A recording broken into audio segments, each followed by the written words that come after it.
Hello, hello. Get your tinfoil hats, everyone. It is conspiracy time. Excellent soundtrack. This is the Deus Ex1 OST, unofficial 2023 remastered. I shall put the link in. I've not listened to this all the way through, but I was quickly grabbing something. I was like, okay, this sounds pretty good. These late noughties soundtracks, remastered versions are really good. Like the Unreal 1 OST remastered is really good. They really retain the spirit of the original, but they just go a bit harder, which I think is very cool. Hello. Oh yeah, I was going to move the camera down. Hold on. Huh? Oh, okay. Oh wait, that's standing. There we go, they're sitting.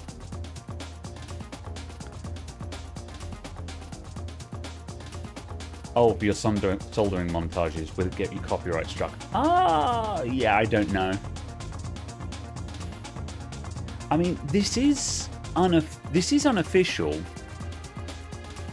I tell you what I would do if I were you. I would send them a message and just say, hey, do you mind if I use this in my YouTube videos? Like, the music that I use on Adam IT is from small artists where I just sent them a message and says, hey, can I use your music in my YouTube videos? And yeah, that's how I ended up doing it. So, worth a try. Worth a try. Kind of have a list of those, yeah.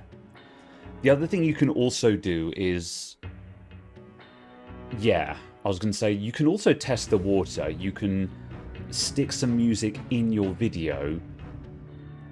You could do a video and upload it as unlisted and see if it gets flagged, because that tells you if it's in the system or not. If it doesn't immediately get flagged, that doesn't mean that they won't notice it, because at some point later on down the line, the owner may see a copyright notification where they can decide if they're going to do anything or not. But that does allow you to test to see if it will just get insta-flagged or not, because if it gets instantly flagged, it's probably going to be a no. But if you upload it and it doesn't, if you upload it as unlisted and it doesn't get flagged, then I reckon there's probably a good chance you could get permission. So yeah. Also, wipe out audio. The stuff's allowed if you credit them. Yeah, that's also worth doing. Yeah. Let's get the game started while we waffle, because we've got to go through the hecking introduction and stuff. We're playing Deus Ex Human Revolution tonight. So let's fade out the music and start the game. So this is me coming back around to the Deus Ex saga, because we've kind of been working through that on and off. We did Deus Ex 1 and 2. Human Revolution is the third in the series, but is a prequel. Is it going to go? Yep, okay, it was doing first run, I think, but the game now says running. All right, hold on, it's doing a first run, wizard. Yeah, that's all fine. Refresh rate. I'd heard this game doesn't work with high refresh rates properly, but let's find out.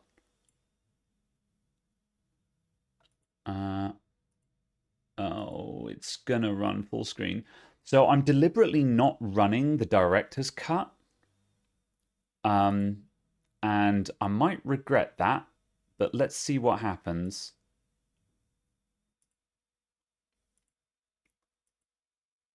Let's see, normal. I am going to run it cranked. Okay, let's just hit OK and see what happens.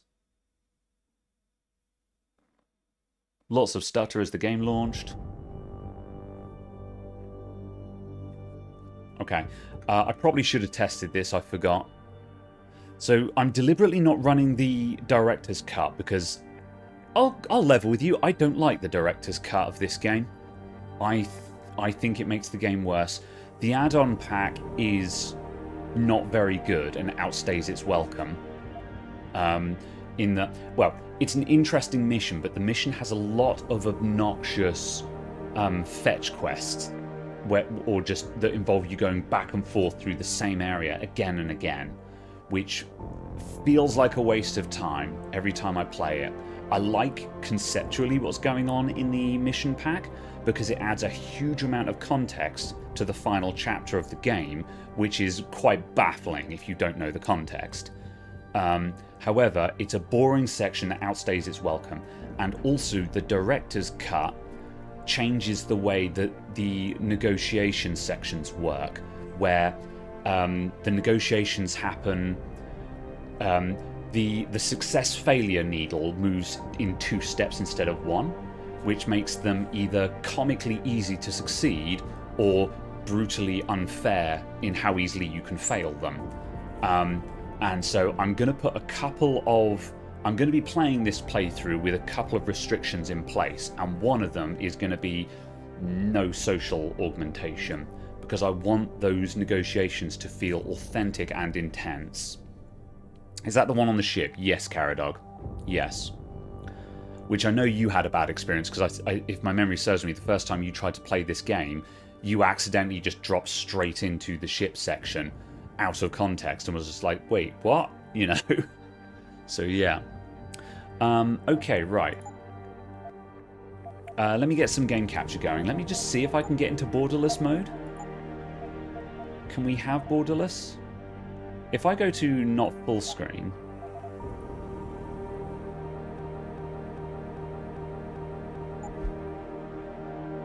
Okay, that's giving me a tiny window, which I can maximize.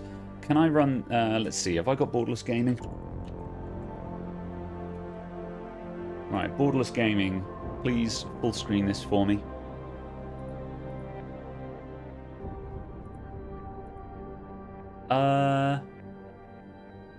Yeah? It's good enough. Okay, yeah, I'll roll with that. It's not quite done it properly, but it's good enough. Right, hold on. Let's see. Game capture. Verkos, thank you very much for the subscription. Okay, how about that? That looks functional to me. There's a slight border on the left of the game where it's not quite full screened correctly, but that's good enough for me. It's your only experience of any Deus Ex game. Yeah, you got it rough there. I'm going to bump the thing a little bit. Alright. Cool. Audio. I'm just going to bring everything down a touch. Keep the dialogues up. Subtitles on. Cool. Right, also, yeah, we might also need to play with this a little bit to make the UI not terrible. Let's see how we go. Right, okay, so I want to do a pacifist run, because I've never done the pacifist run. And I think I'm going to try and do the pacifist run on hard mode. That's going to be my objective. Pacifist run, hard mode, no KC augmentation. And I might limit some other things as well if I think they're OP. Let's see how we go. At some point I wanted to see if there are any... fan mods that change the mechanics of the game, but I forgot to do that, so whatever.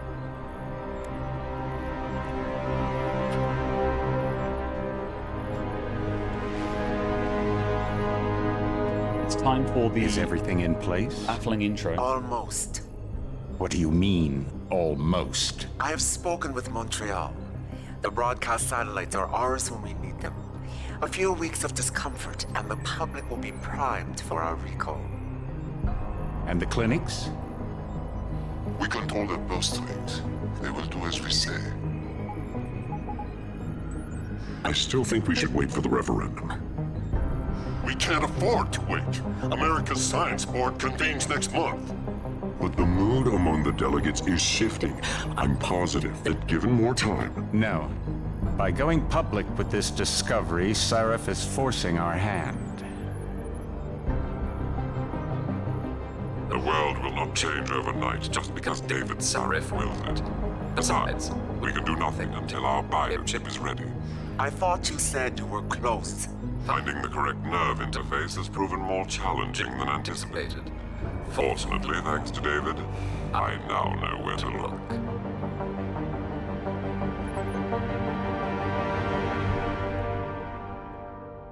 Cool. So for the record, all of that is foreshadowing, which also means And none in of it Washington actually tonight, matters. crowds continue to gather in front of the Capitol. Most are demanding is that really loud, Congress by the way, severely sorry. restrict efforts to alter the human body's abilities. Oh, it paused when I tabbed out. Thanks. This in response to claims made by biotechnology expert David Sarif that his firm may have discovered a way to make human-controlled evolution available Oh to no, all. it didn't like me tabbing Sarif out. Industries researchers are set to arrive Okay, we're in back. Washington tomorrow to defend their claim. But for tonight, this is Eliza Kassan reporting to you live from Picus. With all due respect, Major, I'll expect 2 security details waiting for us on the tarmac. No, we won't be going through the terminal. It's too exposed. Yes. I'm glad you understand. Good night, idiot. Something wrong? No, not for me, it isn't. But you keep pulling on that necklace, Dr. Reed, and you're gonna break it.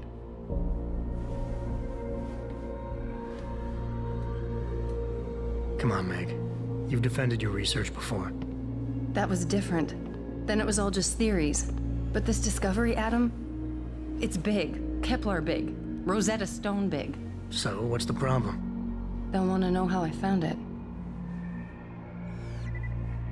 Megan, we're leaving for DC and... Adam, you're there. Good, good.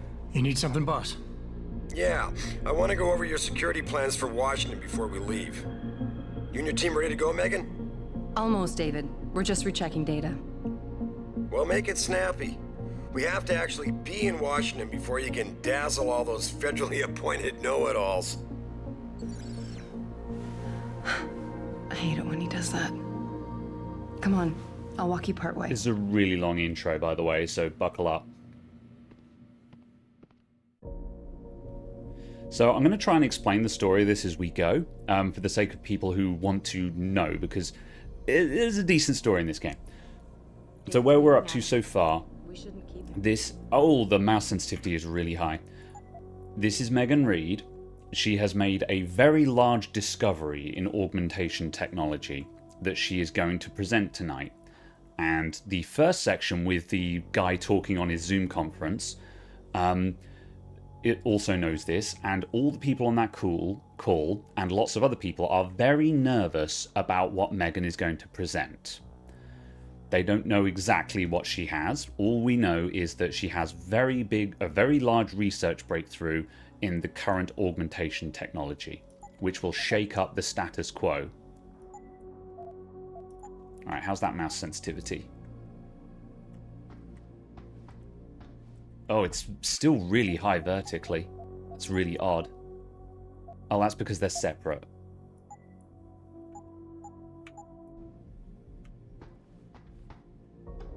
Also, this is a really naff FOV. Can I change the field of view?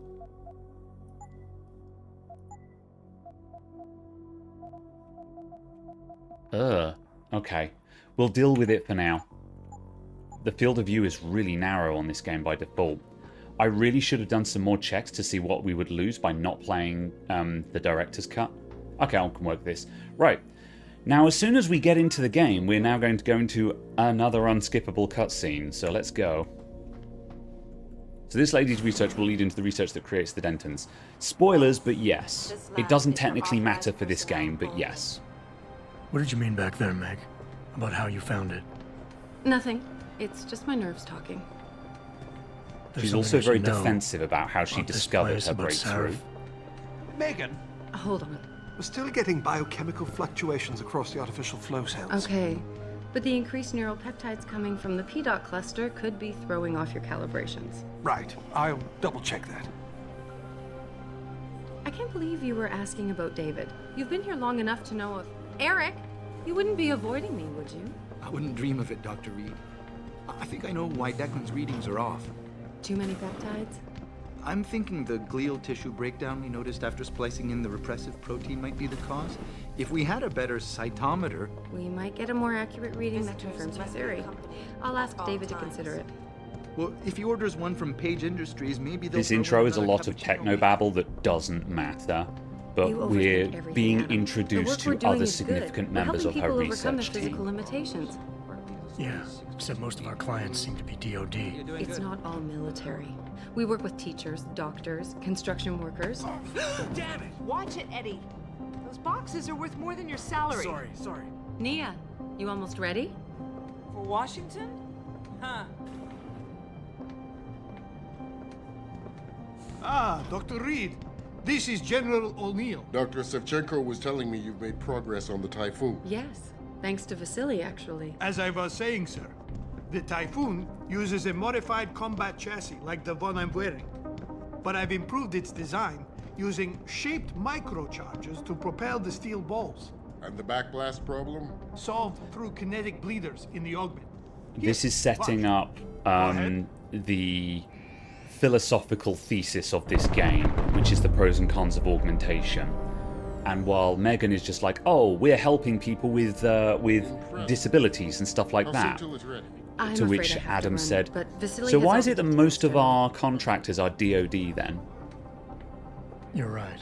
A teacher would just love having one of those things. You're missing the point.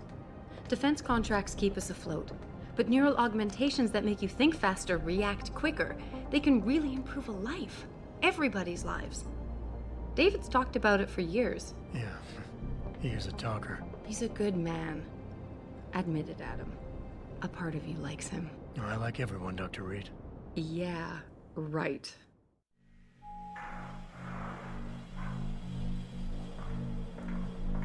And also, yeah, they do mention Page Industries. They drop a couple of things like the guy in the intro, that's Bob Page. But also, none of it actually matters for this game, forgot to leave her a which key is so she kind of won't keep frustrating. He's gotten big, you know. Keeps knocking over all my plants. Did you destroy that vase yet? I moved it. And I fenced in the yard. Like you always said you were going to. Yeah, never got around to that. Sorry. Me too. About a lot of things. Adam, there's something Good evening. Pritchard. So, are we all ready for the trip? There's Farida. I'd better hurry. See you at the helipad, Adam. Sure. Did I interrupt something, Thompson? Fix that firewall yet? You don't fix an entire firewall. You find the loophole and plug it. Then did you plug it? Yes, I did. You want to know how? Oh, wait, I forgot. Ex-cop. I doubt you'd understand. Ex-SWAT. Hello, Sai. Thank you. Sarif has to see you too. Athena. She wants me to show her how to track our scientist-implanted locator devices.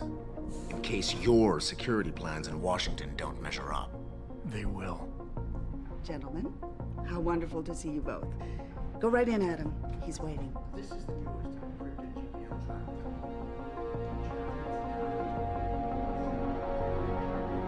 I don't care what it takes. I want you, Darrow, in Washington, by my side. The man doesn't jump for anyone.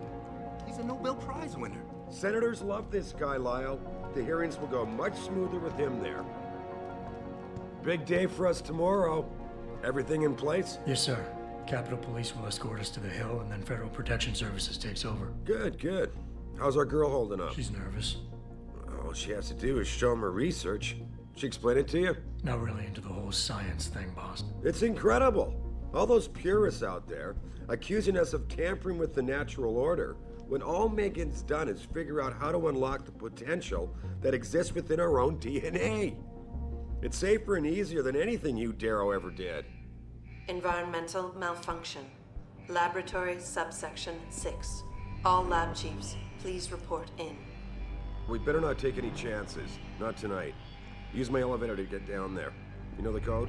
Yeah, 0451. Let me know what you find. Athena, get someone to shut off the damn racket. Yes, sir. Alright, it's time for the unskippable tutorial, everyone.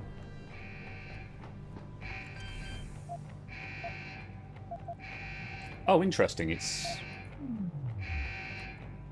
that something they changed? Did he say 0451? Because I'm oh, yeah, 0451. He just repeated it. 0451. There we go. I was going to say, it didn't pop up with a notification showing me what the code was, and I'm like, oh, I think that's different in Director's Cut. Because the later Deus Ex games have a habit of holding your hand. Where's Megan? She report in yet? Her GPL implant shows her moving through the microchem labs. I think she's running. Damn it. Must have been a serious equipment failure. Can you get eyes on her? I'm trying, but the intellicams aren't responding. There's interference coming from somewhere. Find out what's happening, Jensen. Hurry! Pritchard? Okay. Pritchard! Alright, unskippable tutorial. I'm going to turn the volume down a bit more because it's still a bit Larry.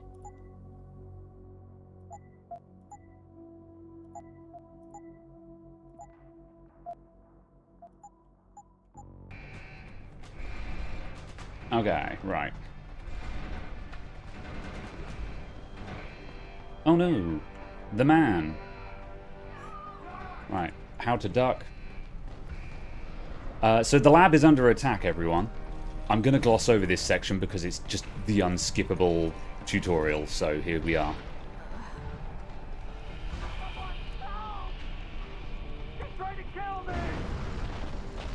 It's the bosses, folks. Ow. Double ow. I think he might be a baddie, folks. How to move boxes. Is there anything else? No, I can't be bothered. I was going to say there's another achievement which I should probably be looking out for, and that's there's an achievement for picking up all of the lore books, and I think one of them is in the tutorial, but I cannot be bothered to do that on this playthrough. Okay, right. Hold on a sec. When the lead starts to fly, it's yeah, wise. right mouse. That's what I thought. Oh yeah, there we go. Right, so holding right mouse for cover-based shooting. This is important because, like I said, I'm doing a pacifist run, and that includes the tutorial, I think. So this is where we have to start actually being good. So we can duck behind cover and move between stuff. The cover-based system in this is actually really good. So, yeah. That's a thing. Anyone?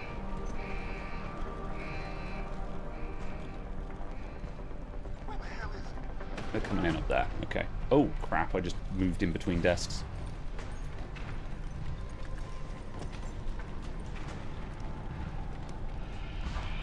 Alright. Please, both of you go to your right. They splits up. Okay. There's the other dude. Lost. Over there. Okay. I'll be ready if he tries again. Nothing here. So the cover is really the cover is very reliable in this game. As long as you're not peeking, they won't see you. Keep running. That'll do.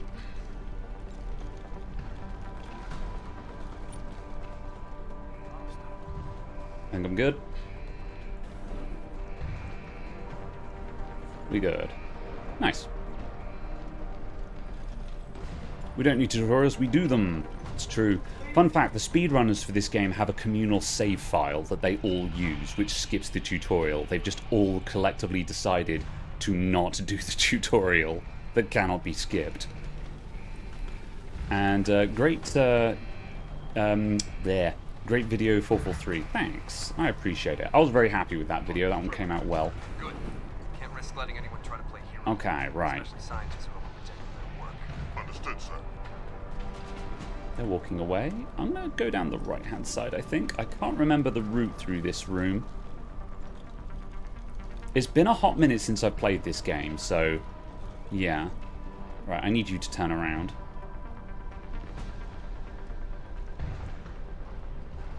That's good enough. There will be combat, even though this is a pacifist run, but I don't think we actually have non-lethal takedowns yet. I could probably just sprint through all of this, but meh. I should probably, like, remember how to play the game. Alright, you walk back down that way now, please. That's it. Off you go. I'd love that guy to turn around. I don't think he'll see me, but I'm going to roll the dice. Someone hiding over there? No, no one's hiding over there. Oh, he's coming to investigate. Hello? If anyone's hiding here, you'd better come out. Oh, this is about to get ugly. Get him! Yeah, they saw me running. Oh, wow. One-hit kill. Gosh. Well, I did put on hard mode. I was not expecting a one-hit kill, though. Must have been the wind. Yeah, holy crap. I did not think it was going to be a one-hit kill in the tutorial. That's nuts. Okay, I'll try going up the left-hand side. Because I got kind of stuck then.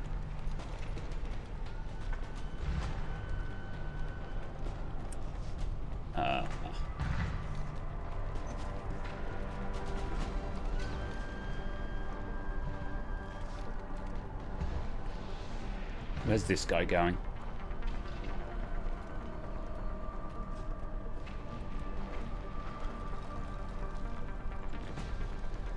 The typical end of pacifists.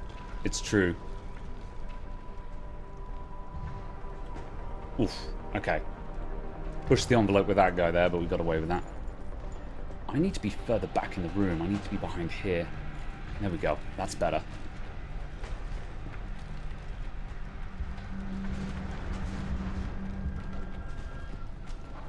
Yeah, this is way better. Running. Good. We good. It's another baddie.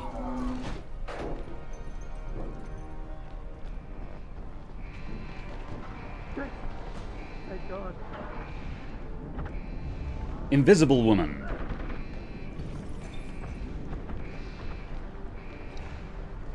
These guards are very relaxed for fire slowly spreading. This is true. Okay. What's my quick save? Options, controls, keyboard.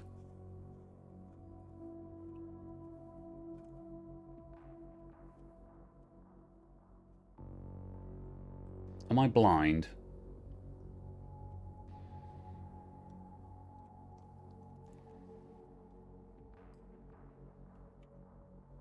Apparently, yes. Maybe I don't... it might be that I just can't save from here.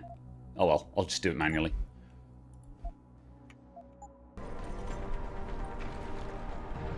Okay, right.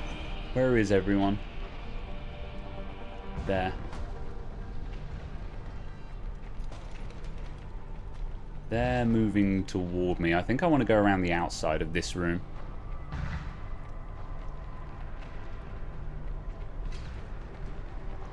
Where'd the guy over on the left go? He's down there. If he moves enough over to the right, I might risk dropping down. I just saved. I'm going to see if I can get away with dropping here. Yes, I can. Here we go. For all of its faults, this game made a very good cover and stealth system. Oh, you're going to see me. Someone hiding over there? Yeah, he's going to come and check. I'm running. So long! There we go. Cutscene. Hi, Megan.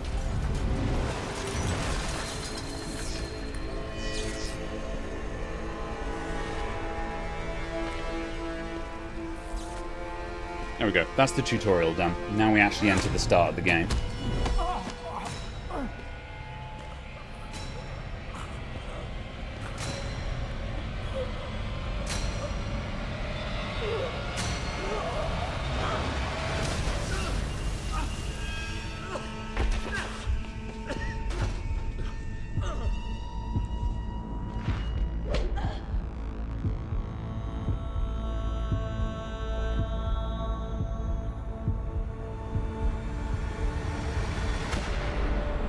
Do you think he's going to be okay? Severe hematoma. We need to repair that artery.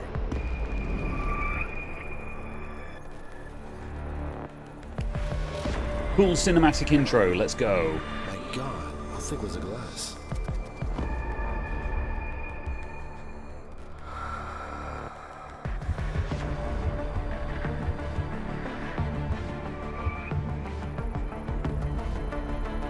Come on, Adam. Stay with us. We can rebuild him.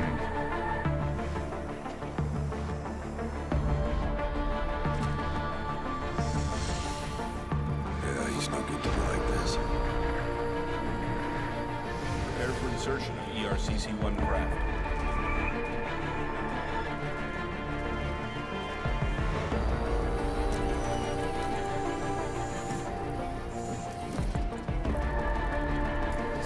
Steady. He doesn't need that. Where's that cyber arm prosthesis?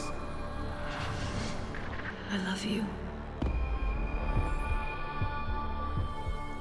Haven't you lost enough people today?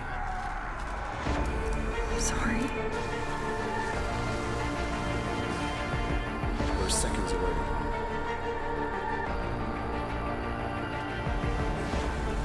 I would make jokes about him not asking for this, but we'll get that actual line at some point tonight anyway. So Miraculous. we'll get the moment where he goes, I didn't ask for this. And we can all go, yeah, he said the thing. I think we got him, Doc.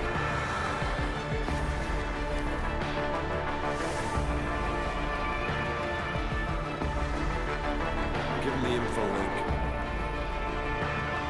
Fine. Give me the telecom package.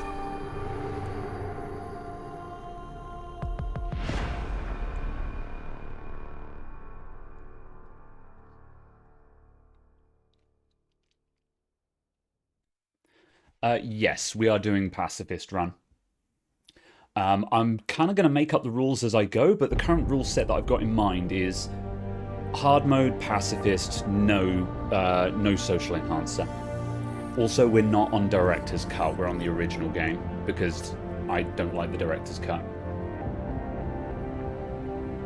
How's pacifist like Batman pacifist? Yes, Batman pacifist. No one dies by my hand. And by die, I mean their heart stops beating.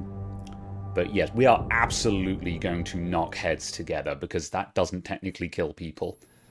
Adam, it's David. You in the building? Just entered the lobby. Sorry to pull you out of sick leave so soon, but we've got a situation. A break-in at our Milwaukee Junction factory. Meet me at the helipad. I have to see Pritchard first. Something's wrong with my retinal enhancement. Frank's on the second floor in the tech lab. Make it Shut quick. up, Seraph, I'm already People's there. lives are at stake. Alright. Right, we've got to talk to Pritchard so we can reboot the interface. Yeah, we'll roll with this tonight. I might do some offline tinkering to get About time. What a bigger happened? UI. You get stuck in but an we'll air see. duct on the way over? Yeah, nice to see you too, Francis. Something's wrong with my retinal display. Can you fix it? If it's what I think it is, probably. Of course, it might still. Looks like your left and right imaging processors weren't completely in sync. But don't worry, your Sentinel health implant will kick in soon, repairing any damage that might have caused. Your retinal display should be fine now. Its recognition software won't be picking up hostiles yet, but you should be seeing radar and targeting reticules. Biomedical data too, if you're in pain. Right. We done here? Because Seraph is waiting for me at the helipad. I know. Radicals have broken into our manufacturing plant and taken hostages. Maybe this time you'll actually save people. What the fuck did you just say to me? If you got a problem with me, Pritchard, why don't you just say it and get it over with? Why no, Jensen. I don't have a problem with you. If anything, I blame myself. The mighty Pritchard blaming himself. That's gotta be a first. I'm the one who told Sarif we needed a physical security team to protect us. If he'd read my report closely enough. Wait a second. Are you saying it was your idea to hire me? Not you, Jensen. I wanted Dynacore, Sharp Edge, or Bell Tower. All the top private security contractors were on my list, but Sarif wanted somebody in-house. And so did Dr. Reed.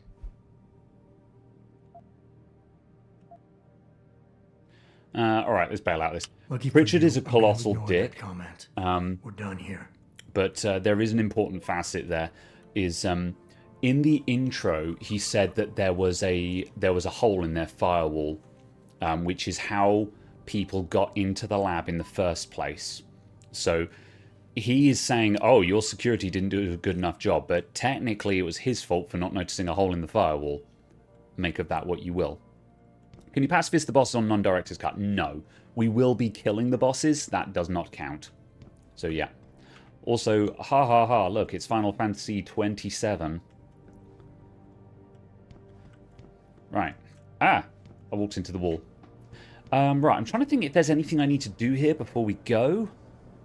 I don't think there's anything that I need to do here that I can't do when we come back here after the first mission. So I'm just going to go straight into the first mission. Adam, how close are you to the helipad? Almost there. Good. Because SWAT's about to turn this into a PR nightmare. Meet me in the chopper. I'll brief you as we go. Sup, Frida? Frida is our pilot, so we'll be talking to her a lot.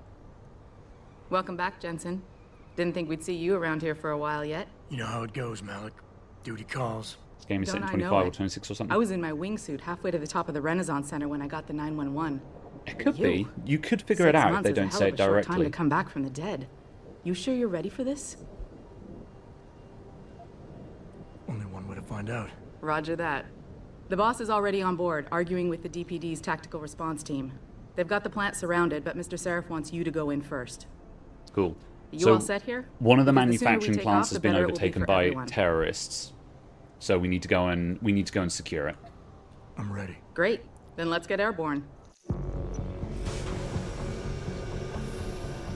Right, we're actually through the start of the game now, and we can actually start the first mission. There is a bunch of stuff to look at Seraph headquarters, but I'm skipping past that deliberately just to get the game moving. But we'll look all of that stuff up after the first mission. It's important because there's backstory stuff there. For the sake of completionism, anyway.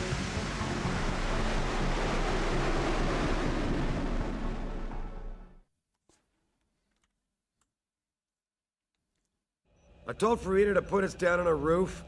I don't want the crowd seeing you go in. Fine. As long as she pulls you out the minute I'm gone. So what am I looking at here? Who are these guys? Pro-human purists, or so they say. The same purists who've been firebombing limb clinics all over the country. You buy that? No, I don't think it's a coincidence they hit us today, only hours after we moved the Typhoon in for assembly line factory. The Typhoon? Megan's team was testing it the day that bastard... Who's on point for these guys? Adam. I know you and Megan were once... Who is on point for these guys? Goes by the name of Sanders. That's him, there. He's an augmented Adam, so he can't be one of the mercs who attacked us, but he did know exactly how to get inside our plant. All right. So how do you want me to handle this? First priority is the Typhoon. I'm keeping SWAT out until you've secured it. As far as rules of engagement go, I'll defer to you. Lethal or non-lethal? Alright, we're going non-lethal. This doesn't change anything, it just chooses what he'll give us for equipment. I'm not looking to start a firefight in there, just neutralize them. Okay. But just make sure those bastards don't wake up and warn their friends. You remember what it's like in there? A lot of tight enclosed hallways. But the labs themselves are pretty open. High ceilings. So, do you want something you can use from a distance? Or up close? Okay.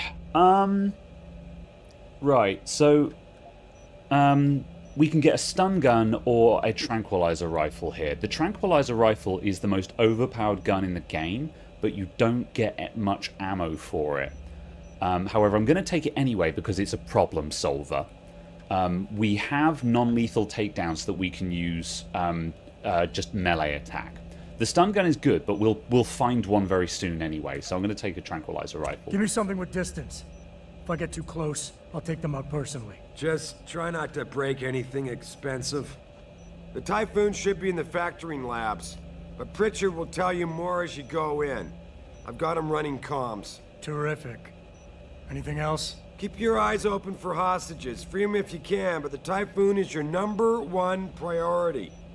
We developed it for the Alphabet agencies, and if we don't deliver it to them intact and still a secret, well, I'm sure you'll get the job done right. Gentlemen, prepare for landing.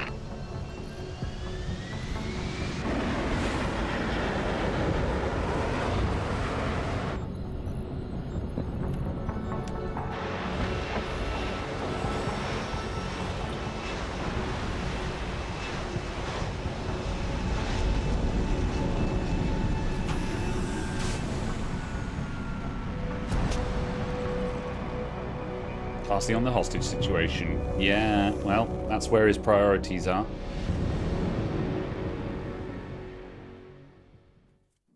Okay. Greetings, gentlemen. You ready to go in? Good. Seen a few of them coming up. I don't care. However, we're going to search everything for stuff and things. Okay.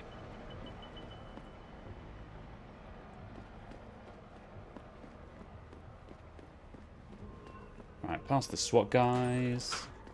So my non-lethal takedown uses up energy. In the top left, very small indicators are 2 green batteries. A takedown uses one of those. They slowly recharge over time, and we can buff that by putting skill points into it. Offline, I'm going to tinker with the setup for this game to make the UI bigger, because the UI doesn't scale very well on this game. So yeah. The candy bar that I just picked up, the Cyber Boost Pro energy bar, that will recharge a battery instantly, so again, that's a problem solver. What's the problem with the Director's Cut Edition? So just to reiterate on that, my 2 issues are the... Jensen, it's me, Pritchard. Ah. Where are you? On a roof overlooking the plant. Good. Your point of entry should be through shipping and receiving. Should be, Francis. What the hell does that mean? We have an employee entrance there, heavily guarded by purists, no doubt. So, if you're not a fan of the frontal assault, I suppose you could try accessing the building's roof. Okay. Yeah, so my 2 issues are the actual expansion level is annoying and outstays its welcome.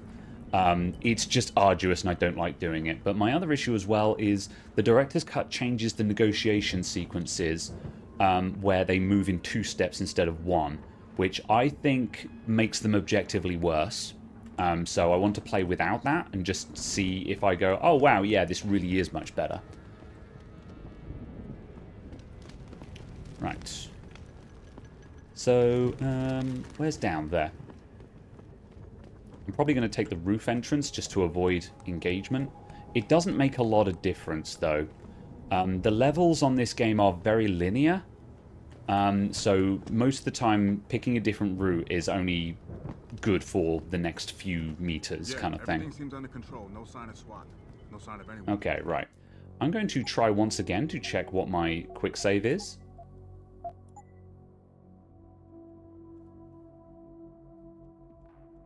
Nope. I'm going to take some guesses then. So let's put down a hard save.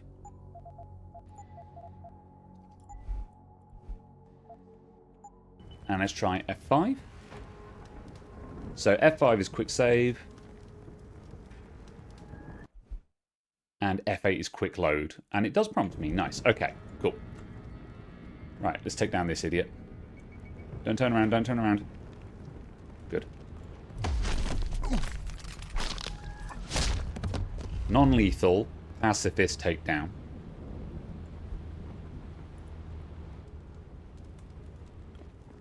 We'll be seeing that cutscene a lot, folks. Right. I'm going to head up onto the roof, but I think there's some stuff in a... not here, there isn't. Oh, there. That's what I'm looking for.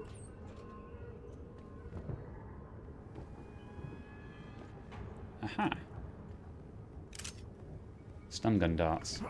Oh, that's interesting. On hard mode, I don't get object highlights by default. Don't know how I feel about that.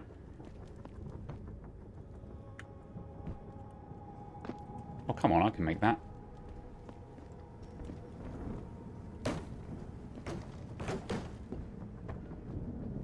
Okay, we're going to go around these guys up to the roof.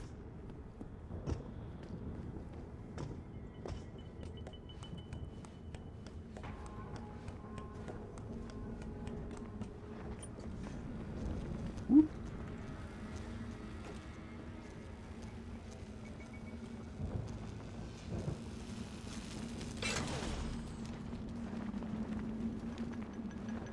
Anything around here?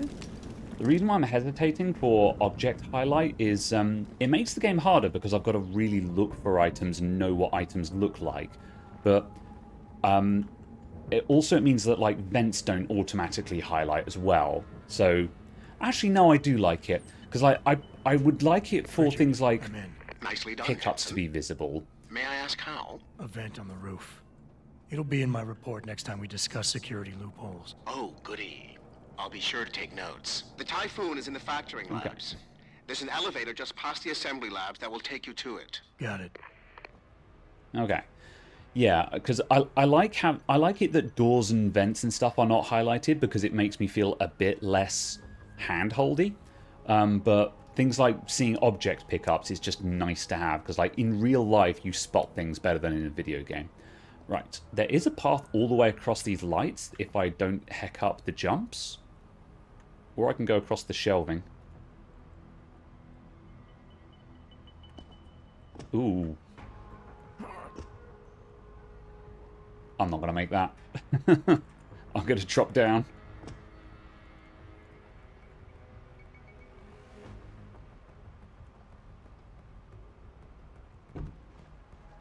So unlike in Deus Ex 1, we can do like short drops like that. And as long as I'm crouching, I can fairly reliably do stuff like that without being heard, which is nice. Deus Ex 1, they heard you breathing kind of thing.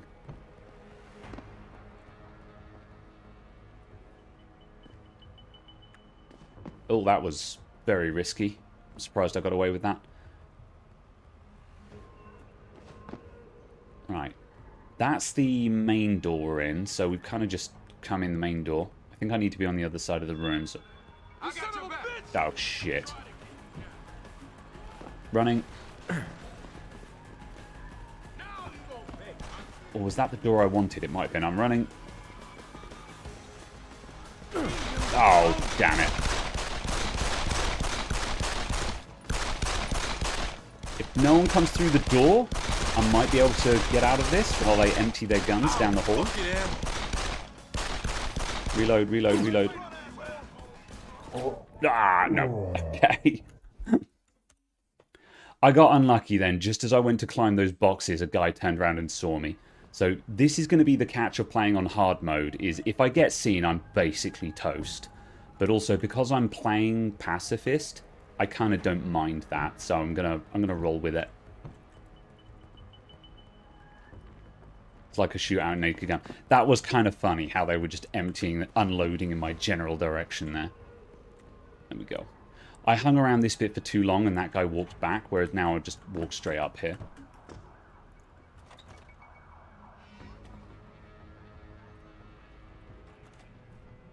Alright, that's better.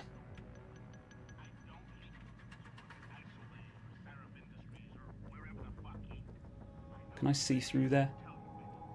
I think there's going to be someone in that room.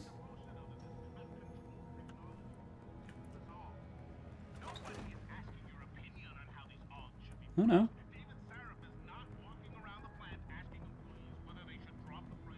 Doesn't mean that no one will walk in though, so. Is there anything worth taking in here?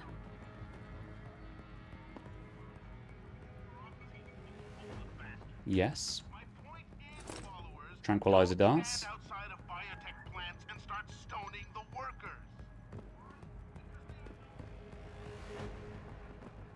See, this is the problem. Because there's no object highlight, I'm really having to look for things.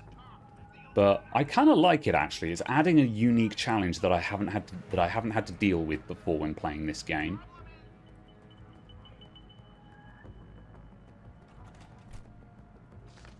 Surely there's someone in... Okay, there they are. Probably smoking a cigarette. Why? He shouldn't be wandering off like that. Zeke wants us all on full alert. What for? The popos ain't coming in here. Not while we's holding all the cards. No shit. You see, I wonder whether that guy will see me if I walk Never across. seen no one twitch that fast. He's gonna get us out of this. Not if those po-pos catch us blazing. So split up. Hello, gameologist. Oh, they're both coming my way. Also, hello, Penguinco. Thank you for the resub. I think they're going to walk in here. I'm going to go around to where there's only one guy, and then I can probably take him down.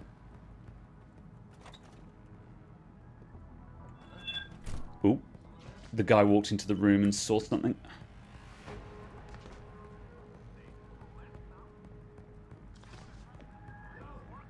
Right, there's an aware guy in that room. If I keep moving on, he won't catch up to me.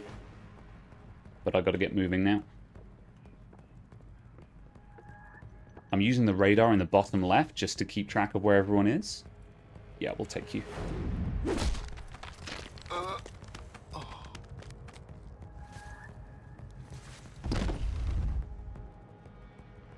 would like to put this body somewhere because someone will probably find it.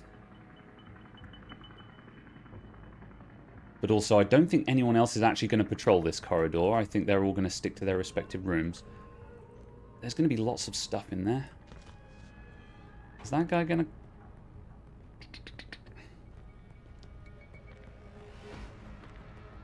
Wait and see what this guy does. They need to remaster this game? I mean, it's not that old. Oh, I'm still recharging. Toot.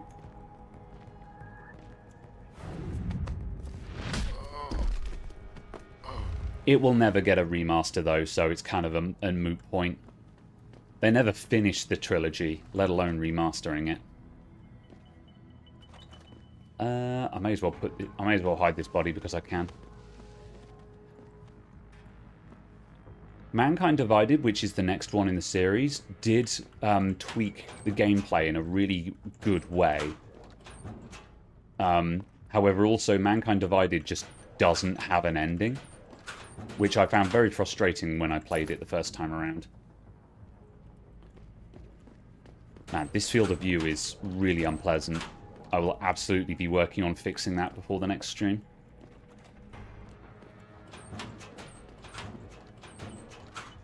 We'll take that. Even though we're not going to use any bullets we find, we will be selling them, so that's why I'm picking everything up anyway.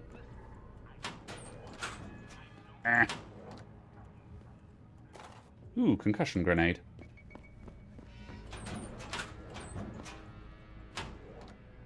Gas grenades are what I really want.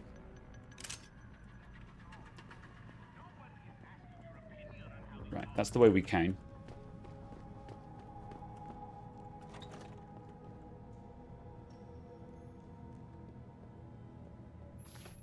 Jensen, I just tried to unlock the assembly lab door, but my override codes aren't working.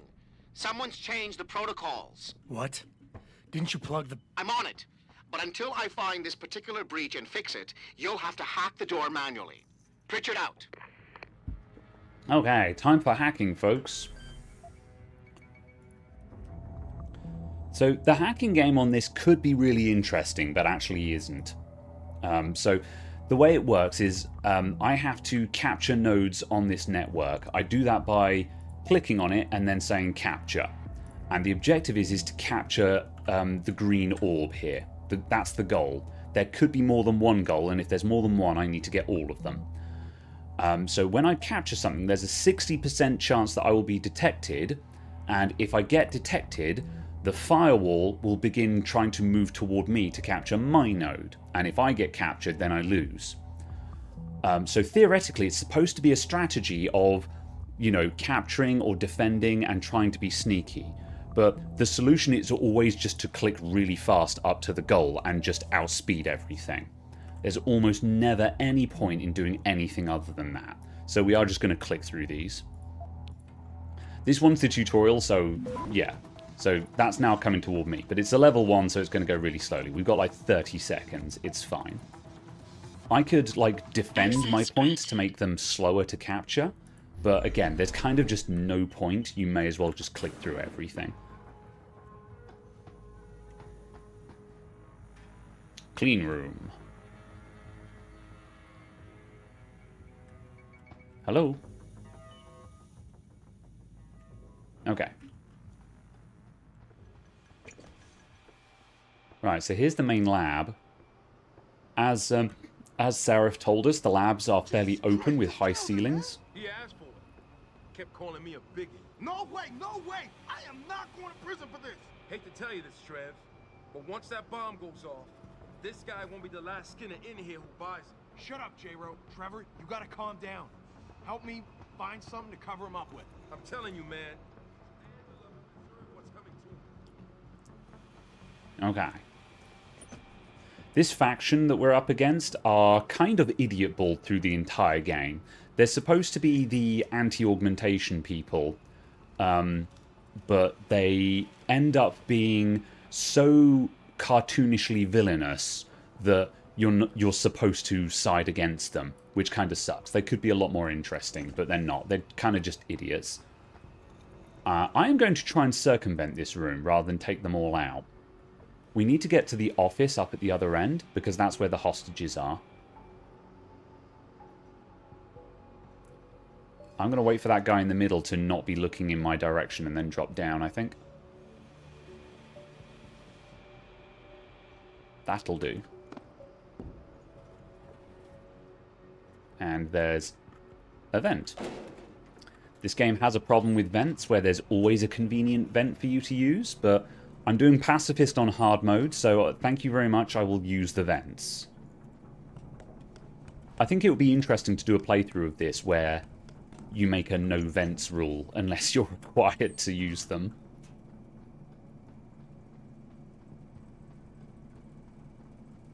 Favorite song?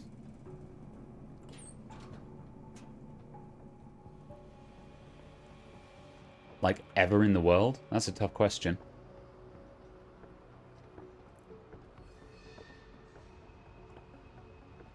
Dream Theater, A Change of Seasons. Alright.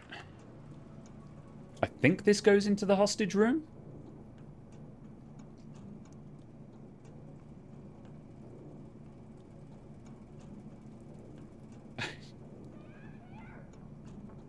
Oh, I'm hearing shouts. Please, let us go! Uh-huh. Do not use the door! Do something! Hello. Find a way to deactivate it! Hurry! Okay. It's a bomb. I want to test something which I discovered. I mentioned at the end of last stream, a lot of the things that I will point out in this game are things that I have learned by watching H-Bomber Guy's 3.5 hour review of this game. In it, apparently you can just break the bomb by throwing something at it, and I really want to put that to the test, so...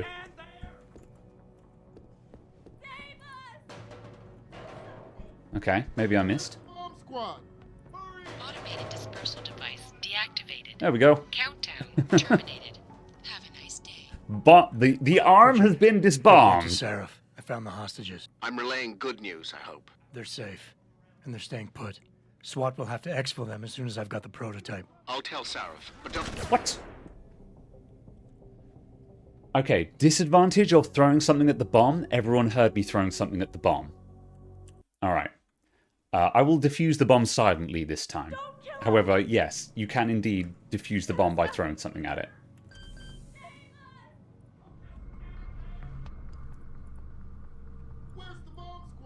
Okay. Oh, we can't go that way, so we're going this way.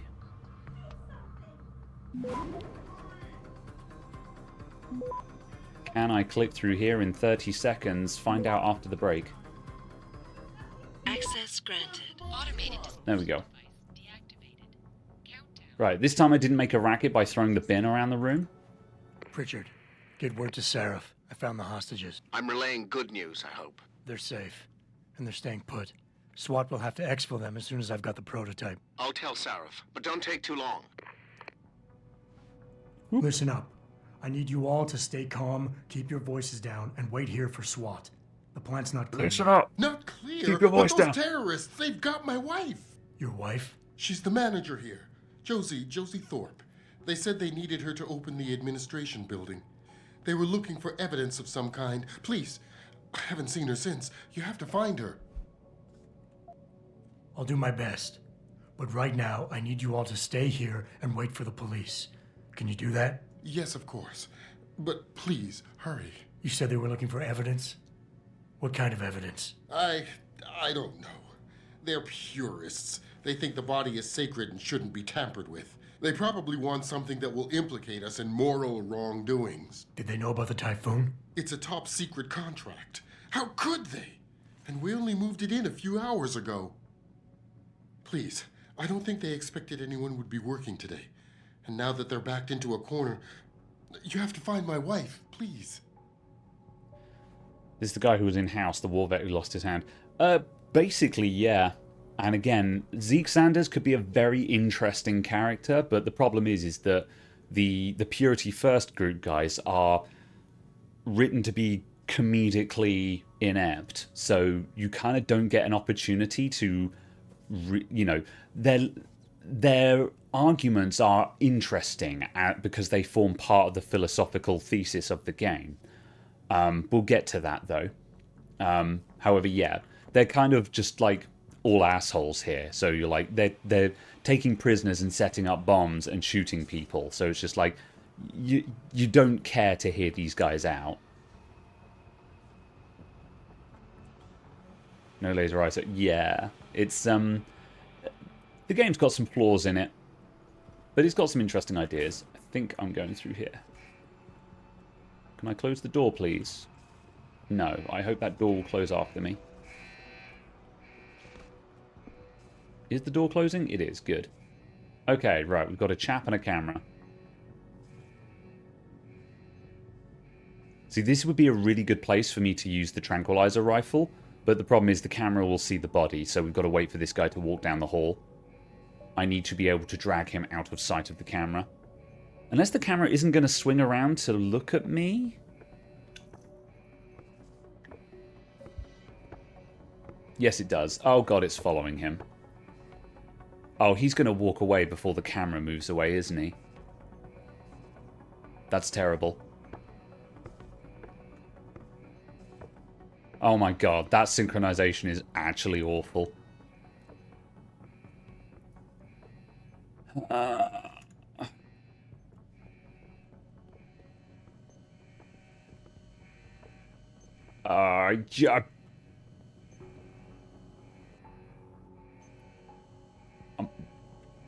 Move faster, camera.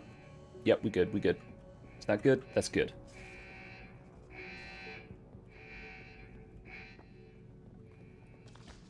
He hasn't turned around yet. Don't turn, don't turn, don't turn. Okay. I think we're out of range of the camera. Oh, there's a camera there. Okay, there were two cameras. This is the spot, man. Shit. Okay. We can wait that out. We can wait that out.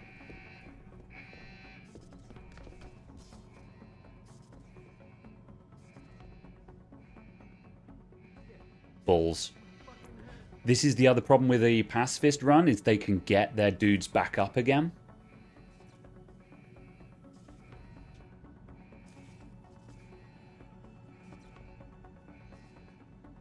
That's fine. I'm going to wait out the alarm and then I'll just walk around them instead. Failing that, if I'm lucky, I've knocked these two out of sync, which means I can get this guy at this end of the corridor, which is a lot less hassle because no one will see him here.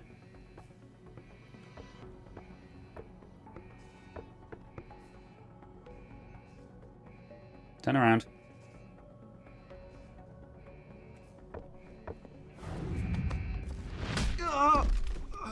This guy's having a bad day. That's twice I've knocked him out.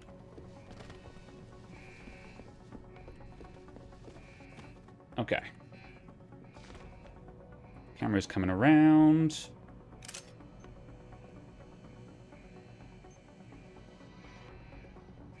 Have you been concussed by an org? You might be entitled to compensation. How long is this alarm going on for, man? Okay, I don't think there's going to be anything useful in the meeting room. I'm skipping past it. Actually, I kind of want to go everywhere. Actually, I'm leaving because there's an alarm and there's guys looking around.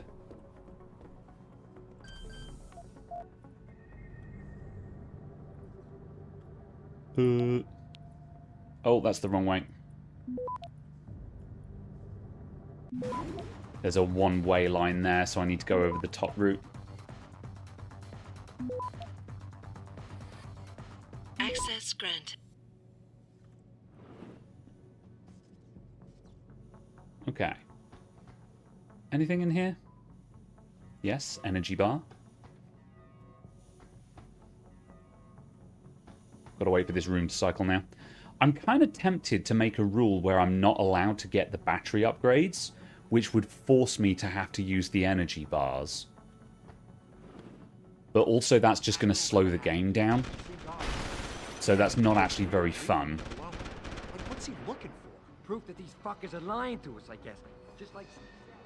Zeke knows what he's doing. Me too, man. Me too. Okay, I need to get across this room.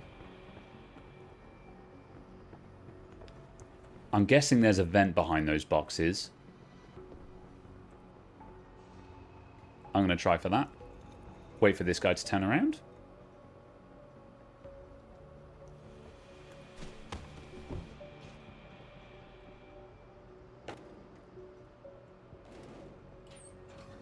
Whoop.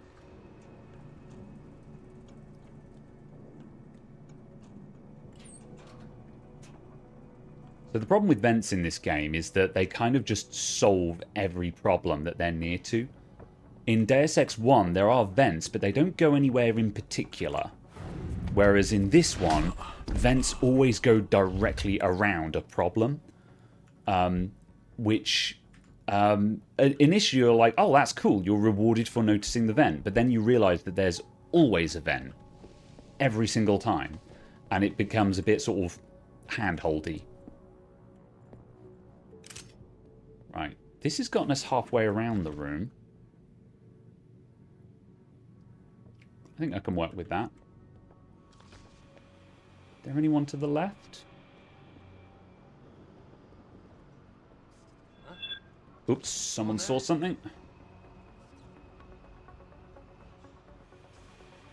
Who's coming over? You're coming over.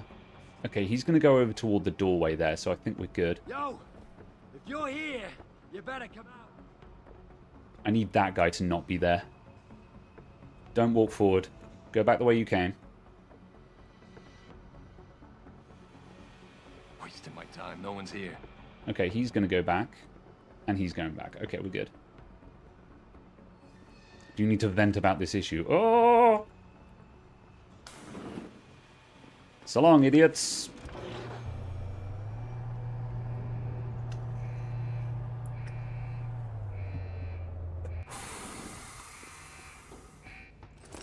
Right, that's a practice kit.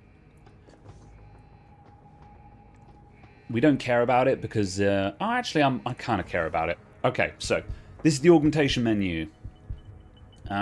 We've picked up our first practice point. I'm gonna put it into the battery because this allows me to do stuff faster. It allows me to do more takedowns faster. So we're going to go... I'm going to go additional battery cells because then I can use the energy bars to recharge those cells manually. So there's two things. There's get more battery cells and there's recharge the battery cells faster. So I'm going to get more cells first.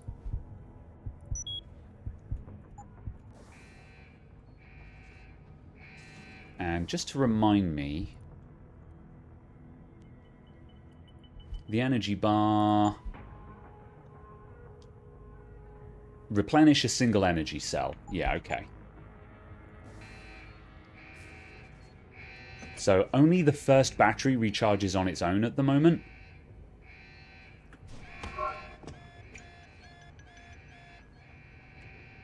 So I could use an energy bar to go up to 3 energy cells, but I'll use that as and when I need it, firstly. Anything else in here? Yeah, some hacking stuff. Right.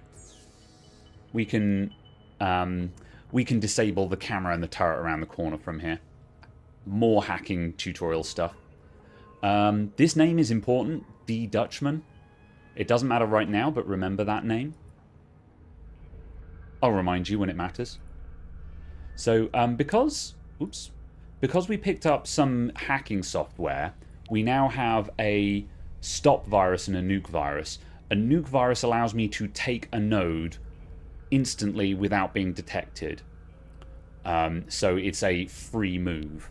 And the stop virus stops the firewall for a couple of seconds, I think. So that buys me time. So we use these as and when we need them. Oh, there's a thing there. I'll have that as well. A data store will have just extra goodies in, extra experience, that kind of thing. Or a free virus. Access granted. Okay, right, we'll turn off this camera. Oh, we can't actually turn off the turrets. We don't have the skills for it yet. Okay.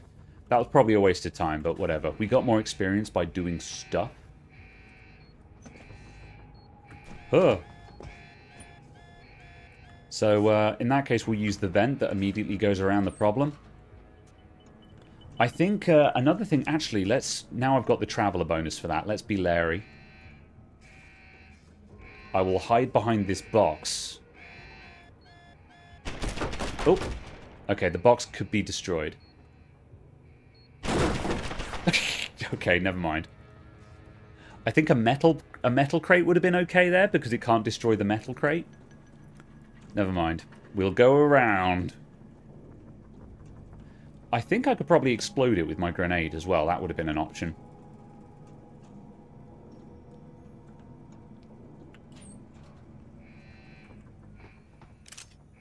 Hello there. That went well.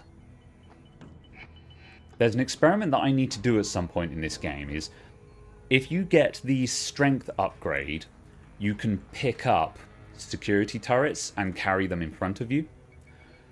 I'm really curious as to whether that counts as killing or not. Because the turret is doing the killing, not me.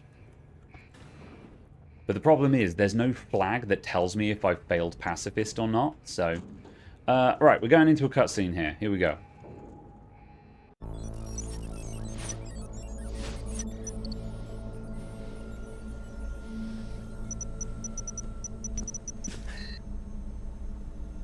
Step away from the console. Now!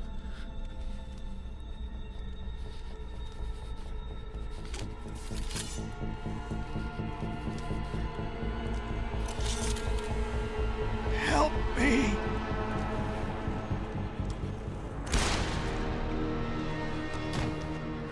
Son of a bitch.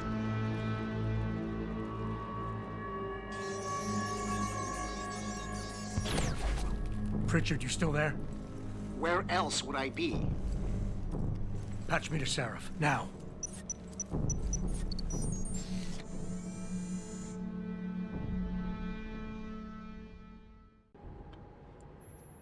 Adam, it's David. Waivers acquired. You got the Typhoon? Yeah, but you were right about there being something more behind this. Because I've also got a dead purist in here with some pretty interesting cerebral implants. Don't touch him. We'll need an expert to recover his neural hub, in case it's booby-trapped. Copy that.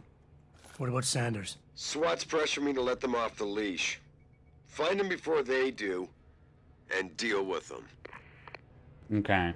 So why is an anti-augmentation group got a very heavily augmented hacker on hand?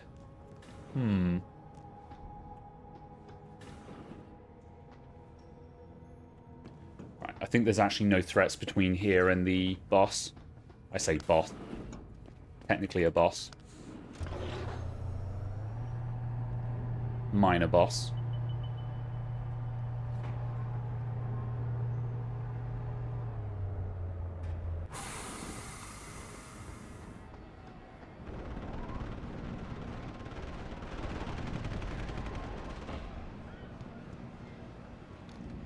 Looking for things to pick up on the way. Huh, SMG.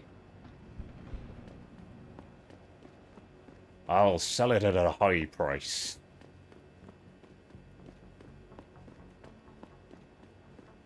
There you are. Jesus. Oops. Any news yet? Zeke hasn't found any juicy secrets. I always forget about this section. But he was positive we'd find something we could show to Picus. Are you saying we got nothing? I know, man. I think you really messed up this time. Motherfucker, how are we gonna get out of this mess? So they came here expecting to find some kind of evidence of a conspiracy that they could report. And they've actually found nothing. So they're all panicking. It seems like they've been set up. Gonna take this guy out while he's alone. And I need to hide this body. Are there anywhere other routes into this office? I think I can put him in this office.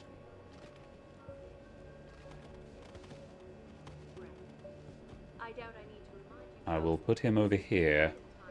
No one will know.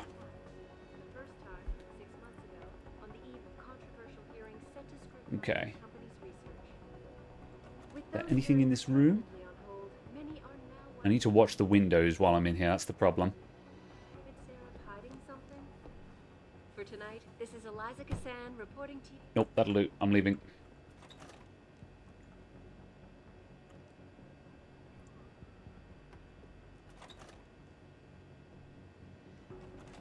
Right, this vent I think will take me downstairs without having to use the actual stairwell, which is really exposed.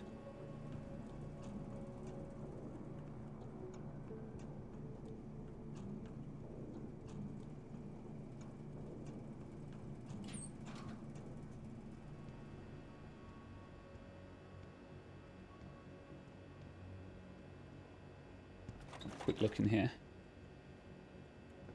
Nothing. Okay.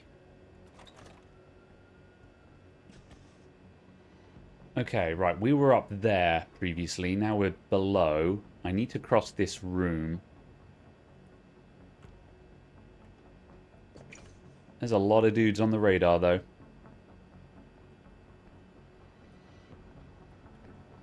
Something that I should keep an open mind about? Ugh. Oh no, that's no good. Something I should keep an open mind about as well as distractions. Like throw something into the corner of the room to move them away. Rather than just relying on cover. Oops. That's a bit Larry.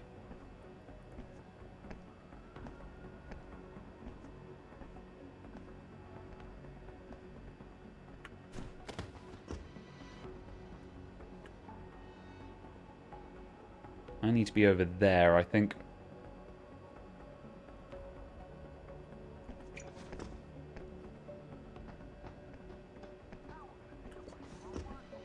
Oof.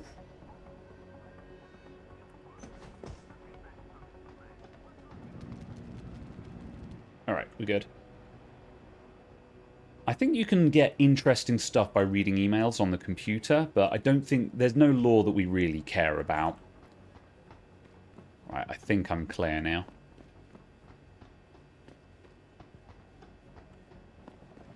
Yes.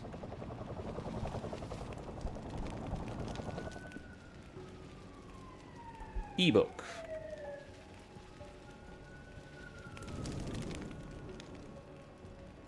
Okay, right. Here we go. Don't lie to me. I don't want to hurt you. You're a civilian. But I will if you don't give me a choice. If you didn't want to hurt anyone, you should have stayed home tonight. Oh, look! Serif's attack dog. You're here to clean up before the police bust in? He thinks we're breaking the law. Shut up! All you body polluters break laws. You're all the same. You're gonna have a hard time convincing people you're any different once they hear you had an AUG on your team. What? I found your attack dog in the factoring labs, trying to cut through security with his implanted hackware. Nice try, Cholo. But I would never let one of you freaks on my crew. Ah! Back off, Hunter. I got business to take care of, understand? If what you say is true, and I'm not saying it is here, but I gotta check things out. So me and La Vieja, we're leaving. Cool. So this is the first of the negotiation scenes. So we need to try and talk him down here. There are a couple of ways that this goes. If we... absolute failure is he kills the hostage. We can also get to the point where he gives himself up, or he releases the hostage but escapes. Or we can just fight him and just hope that he doesn't kill the hostage. I'm going to try and talk him down, though. Let's see. So I think the easiest way is to just let him go. I'm going to see if I can get him to give himself up. You know I can't let you go with her. Stand down, Hanser! I told you, stand down or this bitch is dead. Bullshit. You're bigger than that. You don't kill civilians. Damn right. I'm a decorated vet, and I won't be jerked around. I need to find out who's behind this, and right now the boss lady's my only ticket out of here. Listen to me. Whatever's going on, it's big. You've got a better chance of getting to the bottom of it if you work with me, but I can't do a thing until you let her go. Are you stupid? It just advanced by like 2 steps. This is exactly why I didn't want to play Director's Cut. Did they just patch all the games? Because it's exactly what it must look like to everyone right now. Trapped in here by the cops, and my only option is to take a hostage. How screwed up is that? Generally speaking, when you move toward the person, that is progress. You're doing well. And we just made like 2 or 3 steps toward him, so I'm not sure why we made so much progress on the first option.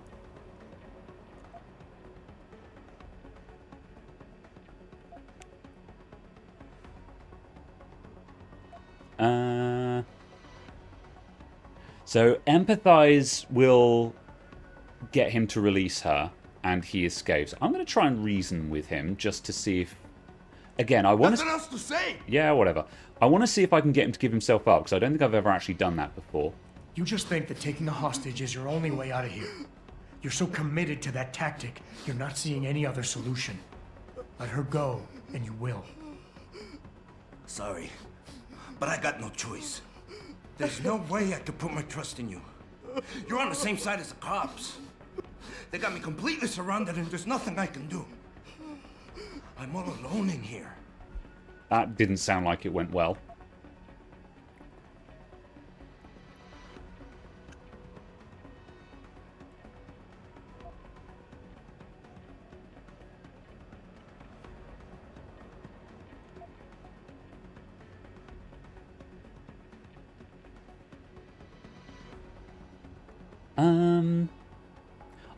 I don't know if you can get him to give himself up.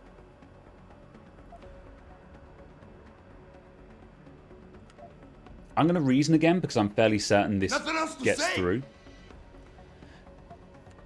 The cops will be looking after civilians. They're too busy to worry about you. But if something happens to her, you will get their attention. Their priorities will shift, and all you'll accomplish is getting yourself killed. That sounds reasonable, but I don't know.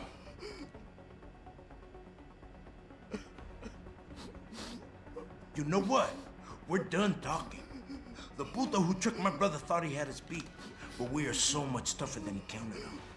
I'm gonna go find him and anybody else who helped him, and when I do, they're gonna see the Angel of Vengeance in action, baby.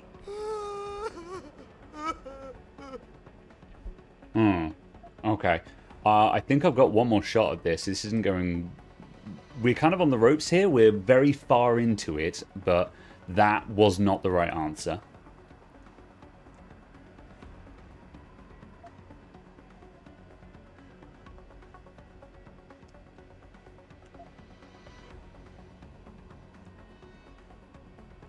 Right, humble isn't going to work.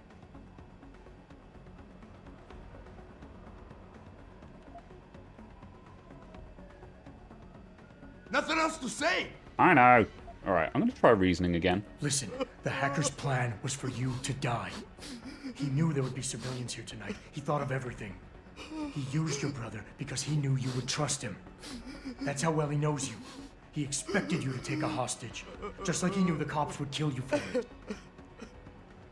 You're right. Damn!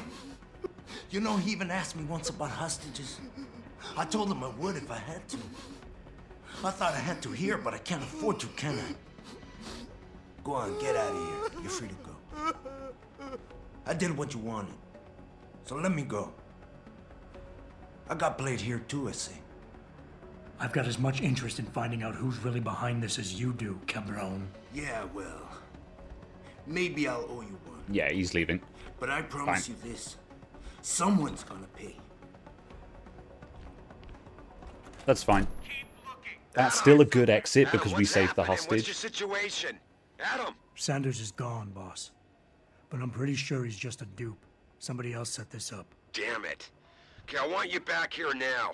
The admin building has a rooftop terrace. Meet for Rita on it. Copy. Jensen out. I'm curious as if you can actually get him to give himself up. I'm not actually sure.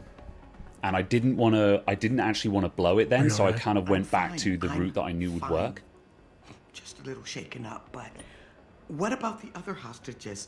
My husband was with them in one of the assembly labs, and I overheard talk about a bomb. Don't worry, they're safe. Oh, thank God. When those men surprised us. Mr. Jensen, they should not have been able to get in. With the Typhoon being moved in and all, I double-checked the protocols myself. Yeah, I expect Pritchard's doing the same thing right now. Stay here. DPD will want to question you. But you and your husband should be reunited soon. Thank you, Mr. Jensen. You're a hero. Cool. Do you say anything else? I thought that maniac was No. going to kill me. I'm going to look at your computer super quick. Or not.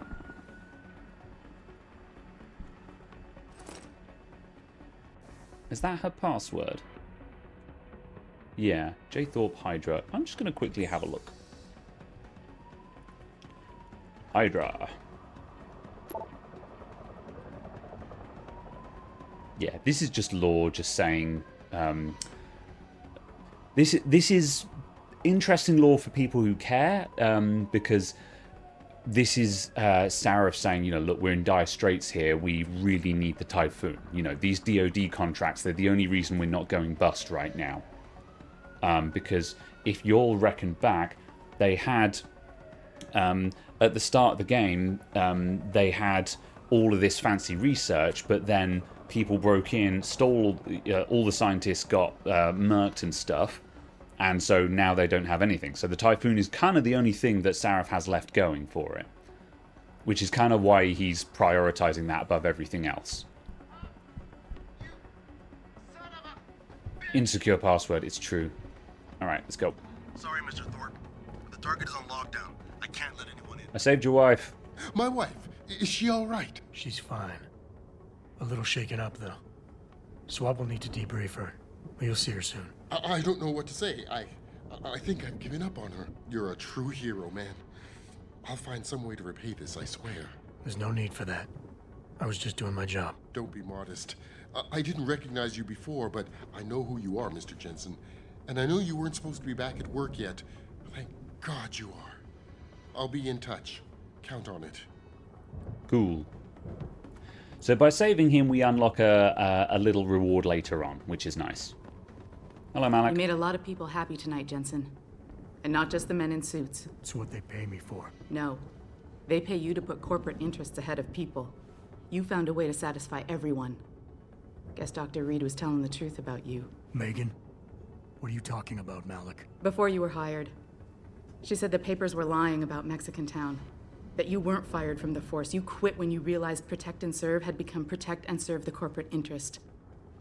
Nice to see she was right. You ready to go? So what she was referring to there is, it was mentioned earlier on, but Jensen is ex-SWAT. And so it begs the question, well, why doesn't he work for SWAT anymore? And Malik just said, oh, you know, there was a situation in Mexican Town. People were wrong about you. So apparently there was a thing that happened and he kind of got drummed out of SWAT or quit. Who knows? But because we did well tonight, everyone's just like, looks like you're okay. Maybe people were wrong about you, kind of thing. Yeah, we're ready to go. Yeah, get me out of here, Malik. Your wish is my command. Climb in.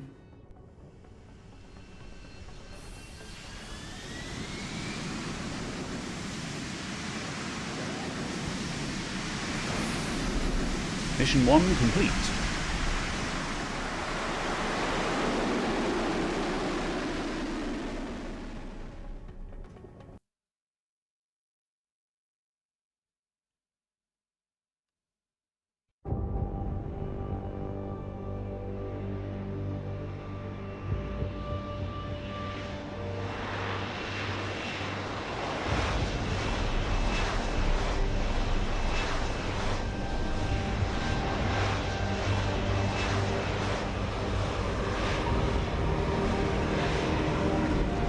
Right, so we're back at headquarters and we've got some housekeeping to do.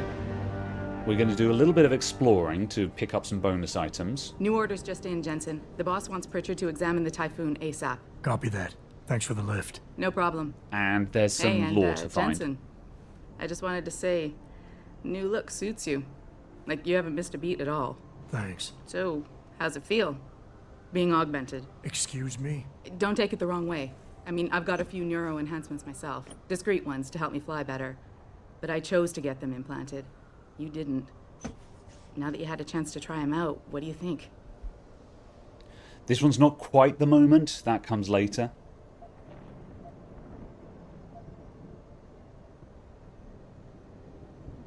It's close. I didn't choose to get augmented. I'm not gonna lie and say they didn't come in handy back there.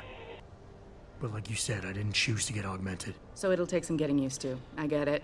BT But Bo, don't be thank you for the surprised if follow. the boss keeps pushing you to get more. Why? What do you mean? You know how he is. He thinks augmentations are the be-all, end-all of everything. And he can't understand why someone wouldn't want to become more than human. Megan used to say the same thing. I'm not surprised. The research she was doing was pretty damn inspired. Might have convinced a lot more people to give what we make here a try. If that bastard hadn't killed her. Listen, Jensen. I know you want to find the men who attacked us, and so do I. If I can help in any way, all you gotta do is ask. Malik is super cool. I'm going to push into this a bit more for the sake of lore stuff. And Sky Marshal, no, this game does go to other countries as well.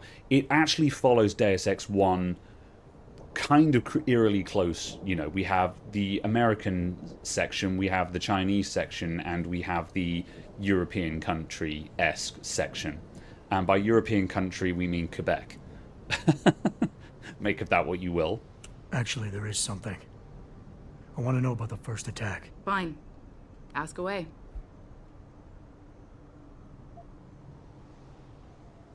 So I'm not going to drill too much into this for now.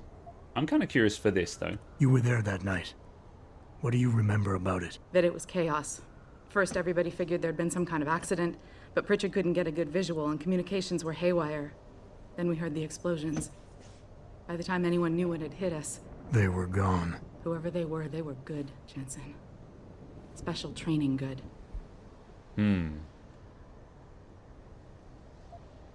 I've been thinking about why they attacked. What they were really after. Isn't it obvious? They didn't want us going to Washington. No, that was just timing. Hearings can be rescheduled. Somebody else can present Megan's findings. I don't think so, Jensen. They took out her whole team.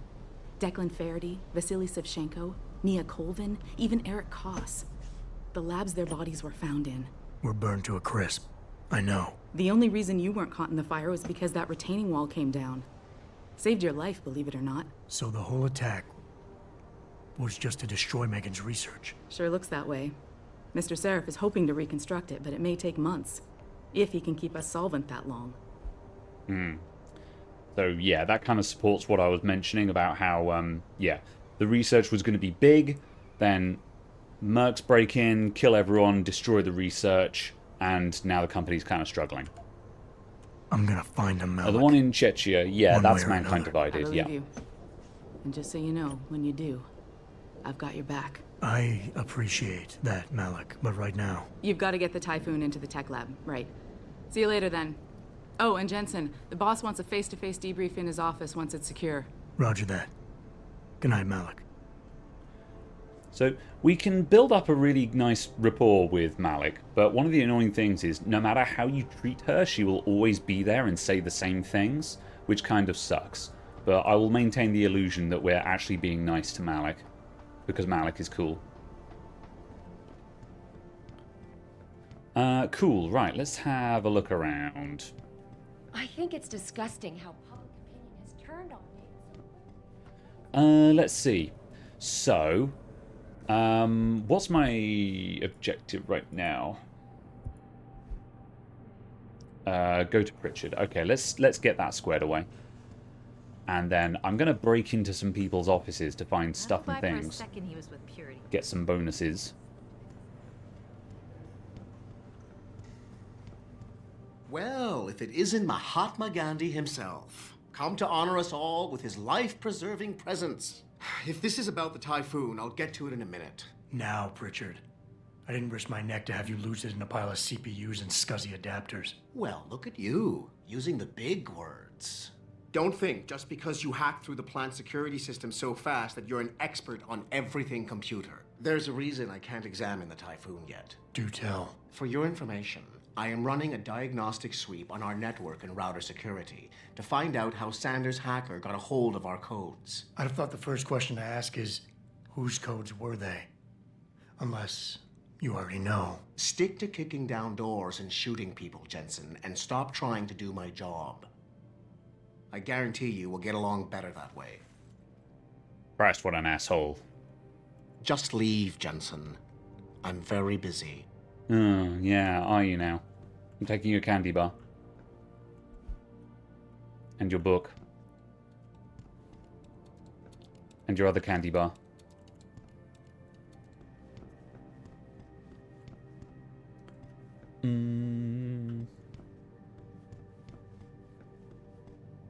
Cool. Right, is there a vent in here? No.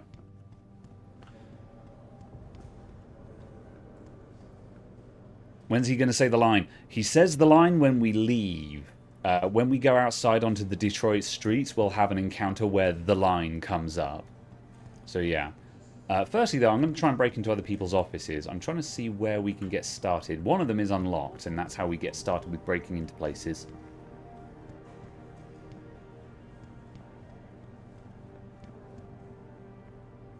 None of these, apparently.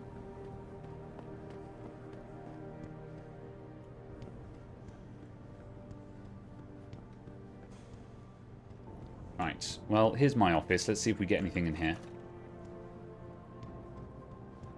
Oh, yeah. We need to go here anyway because we've got to read emails. So I'm not going to do a lot of email reading, but this one will unlock story lore. Firstly, what's this? Let's see. Okay, we've got our own login.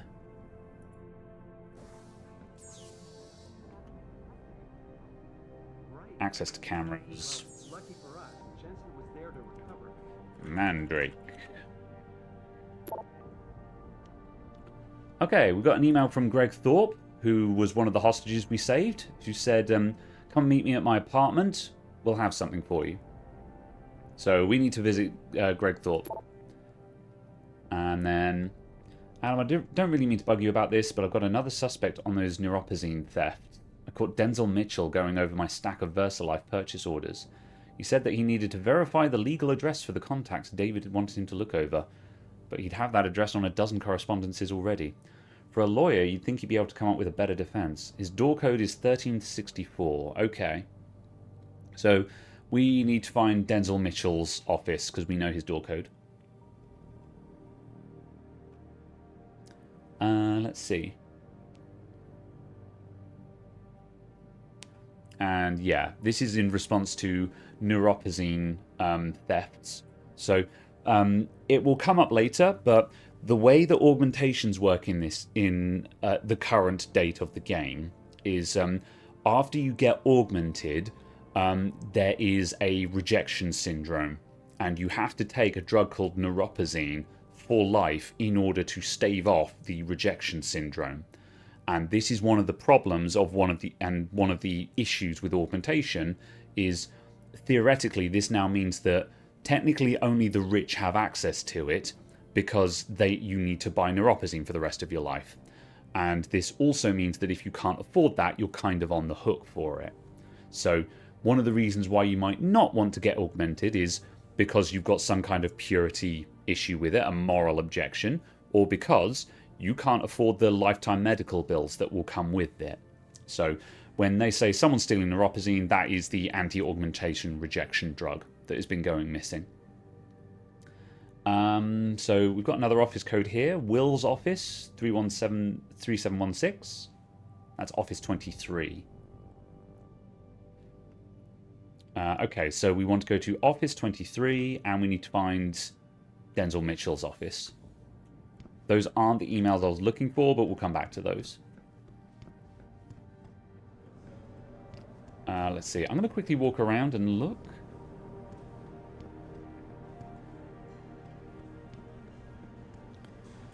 Was any of the code sent into anywhere 0451? Yes, that was the elevator code at the start of the game during the tutorial. Megan made her presentation in Washington. Office 23 is going to be on the floor below us. Did we check Office 31? I don't think I did. Nope, there we go. So, 1364.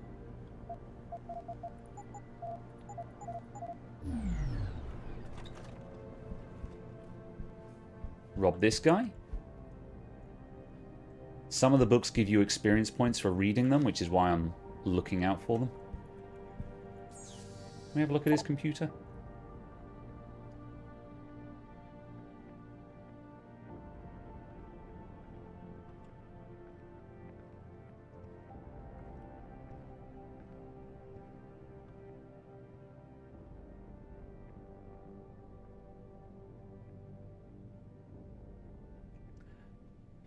Okay, this is law between someone and Denzel. Okay. Boring. All hands. Okay.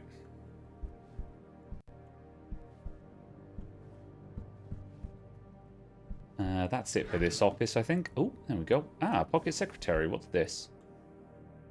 For a lawyer, a pretty cool dude.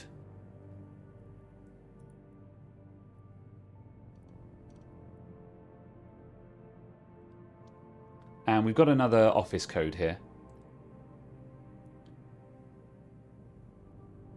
So, Office 27, we have a code for that now as well. And these guys do not like Athena, who is David Sarif's secretary.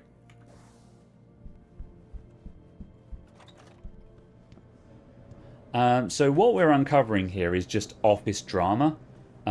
So I don't think any of this is story significant, but I think it's interesting because it kind of... this is one of the areas where it does add some depth to the game, because you can look around and see how there's actually just little dramas going on in the office. Right, what do we have? We had Office 23. Oh, 27 and 23. I think I'm going to check. Did we have this one? Yeah, 3176. 3716. I keep saying them wrong first time around.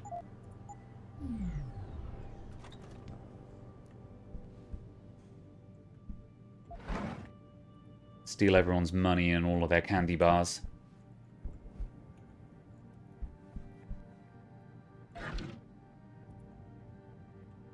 Anything else in here? Nope. Computer. Frank Pritchard asking around about the neuropozyne thefts as well.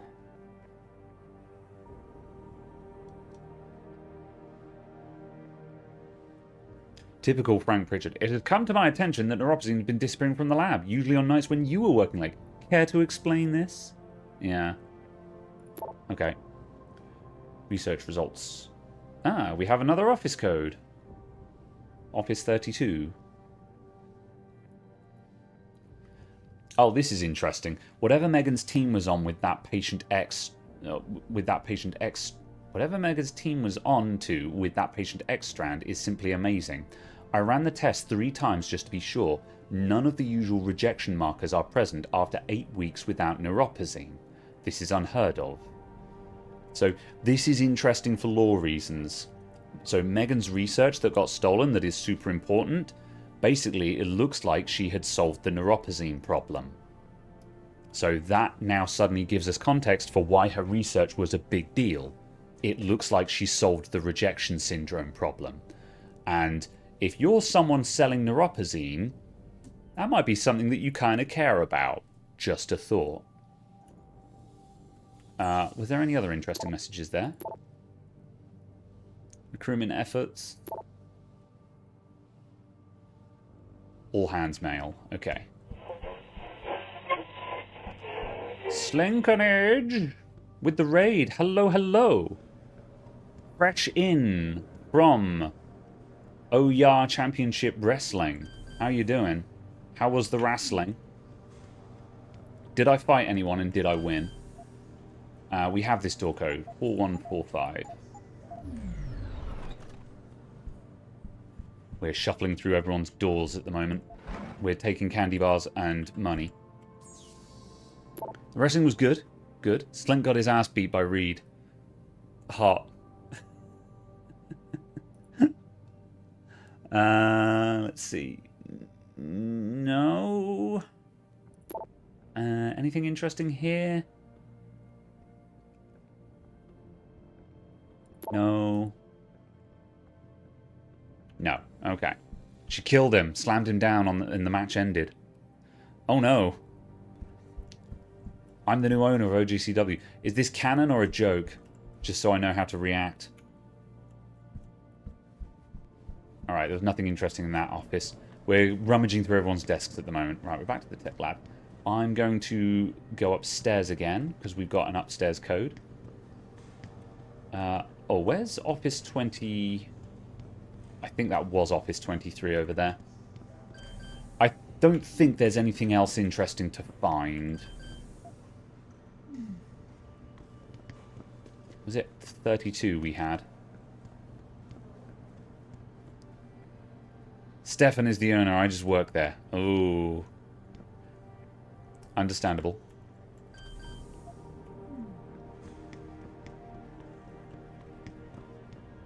Right, Office 32. I'm fairly sure we have this one. 9642. 9642. And there's a vent there that'll take us into a different office. Oh, hello. Password Eclipse. Don't write down your passwords, people. Okay. Anything interesting?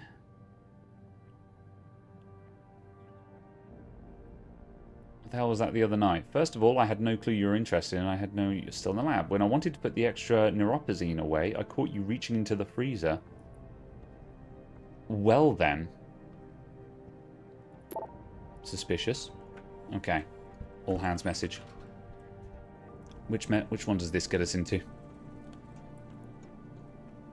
If Adam doesn't watch out, get into trouble with Deus Ex Human Resources. Oh.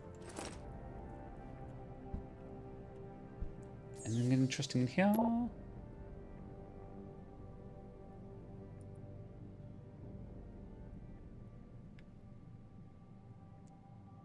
Oh, we need to get to the bottom of this and bring it to Dave before Jensen does. Oh, look at Frank Pritchard trying to get into the Boss's Good Books. Okay. Yeah, there's nothing else interesting there. Just more confirmation that Pritchard is kind of a dick. And some more money. Okay, can we open this door from the inside? We can. Good. Alright. I think we've got one more office to visit and then we're done with offices. In fact, I'm going to leave it up now. I think we've seen all the... I think we've seen any interesting stuff. Right. Ted and Andrea doing the late night office sex, indeed. Reedy is making me an alt attire, dubbed Gandalf the Green. Acceptable. My goatee is epic. Thank you very much. The game doesn't belie my true magnificence. Right. What's my objective right now? Because we're going to head toward it now. Meet with Sarif in the penthouse. Okay. We need to go to... upstairs to the elevator.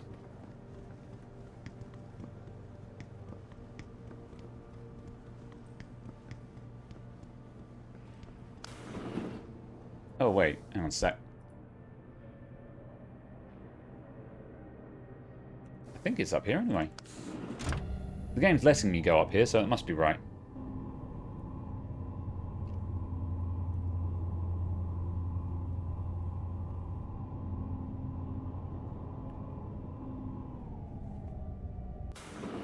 Okay. I'm telling you, Hugh, he might not have put the gun in Sanders' hand, But it was Taggart's speech to the UN that started all this.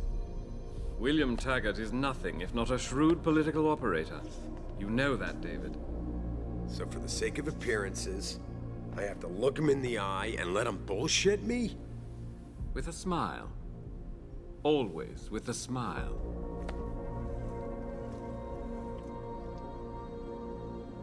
We'll talk later.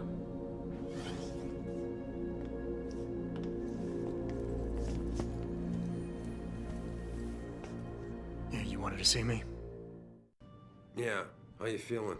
I've had better days. Well, when we're done here, check in with Dr. Markovic at the limb clinic downtown. Can't hurt to get a checkup. If you insist. Listen, about Sanders? Yeah, about Sanders. What the hell were you thinking? Letting him slip away like that? I sent you in there to take care of things. Actually, I'll have you know that I saved all the hostages.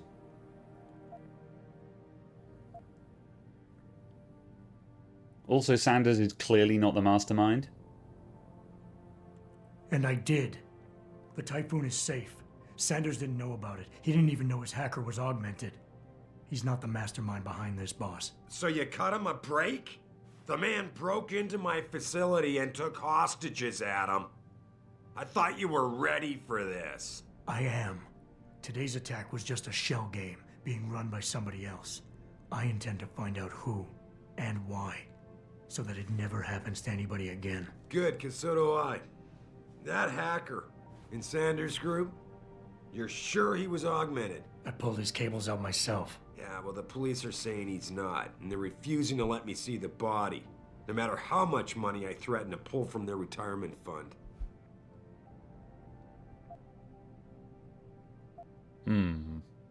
Maybe someone else is offering more.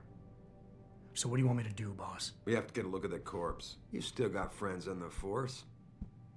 You think one of them will let you into the morgue? Depends who I run into. Get over to the station and find a way inside. Because if that hacker was augmented, his neural hub might tell us who he was. Contact me when you've gotten a hold of it.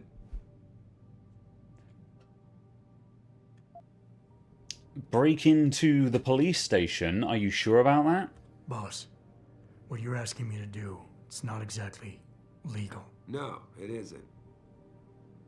You got a problem with that? Kinda, yeah. As a matter of fact, I do. Look, Adam. You know the police never fully investigated that first attack, don't you? Yes, but... But nothing. We lost a lot of good people, top people. And I'm beginning to think Detroit PD doesn't give a damn. Someone is pulling strings to keep us in the dark. And in your world, the ends justify the means. My world is your world, Adam. And if getting that neural hub illegally will show us who's behind these attacks, and maybe even help us go after them, yeah, you're damn right it does. So get going. Okay. Right, before we go, we're going to chat with him again. That hacker's not going to be sitting still for long. Get over to the station and find a way inside. No, okay. Don't forget to check in with Dr. Markovic. There's a conversation that we need to have with him at some point, and I can't remember where it happens, because I thought it happened there. To get... this is in order to get Jensen's backstory. I don't think we've missed it, but yeah. Okay, that's fine. There's another time when we will be up here, so that must be when that happens. Do you say anything, I think? Adam, were you just speaking to David? I didn't know he'd finished his call. Is everything okay? As well as can be expected. Right, like I know what that means anymore. The phone's been ringing off the hook ever since Bill Taggart's little press conference this evening. Taggart. Sarah was speaking about him when I walked in. What's the founder of the Humanity Front saying about us now? Oh, he's all sincere this time, denouncing all the violence that's been committed against us, offering to come here in person to express his deepest sympathies. Right. No wonder the boss seems grumpy. Can you blame him? If it were up to Luddites like Taggart, you would have died on that operating table. The problem is, he knows how to play on people's fears. Tampering with human biology can be pretty scary. Tell that to all the war ants whose lives have been improved because of it. But if Taggart has his way, if he can sway popular opinion enough, then the United Nations will be forced to take a stand. Mark my words. That man is trouble. So there's a situation brewing where right now augmentation technology is unregulated, and the United Nations are gearing up to decide whether they should step in and augment and regulate augmentation technology. And so again, this is part of Megan's research. Hopefully would have been a way of saying like, oh look, we made it much better now. Consider that before you make your decision. And in addition to this, Bill Taggart that they were just talking about, he is part of another anti-augmentation group called Humanity Front, and they're saying, oh, absolutely, you've got to shut this all down. It should be regulated up to the eyeballs. And while he's saying that to the world, he's then sort of come over to visit Sarif Industries, like, oh, we heard about all the people attacking you. Oh, it's such terribleness and stuff. And that's why Sarif is pissed off, because his arch rival, who's swaying public opinion against augmentation, is trying to be buddy nice guy in front of him. So yeah, UN will spring into action and promptly do nothing. Maybe.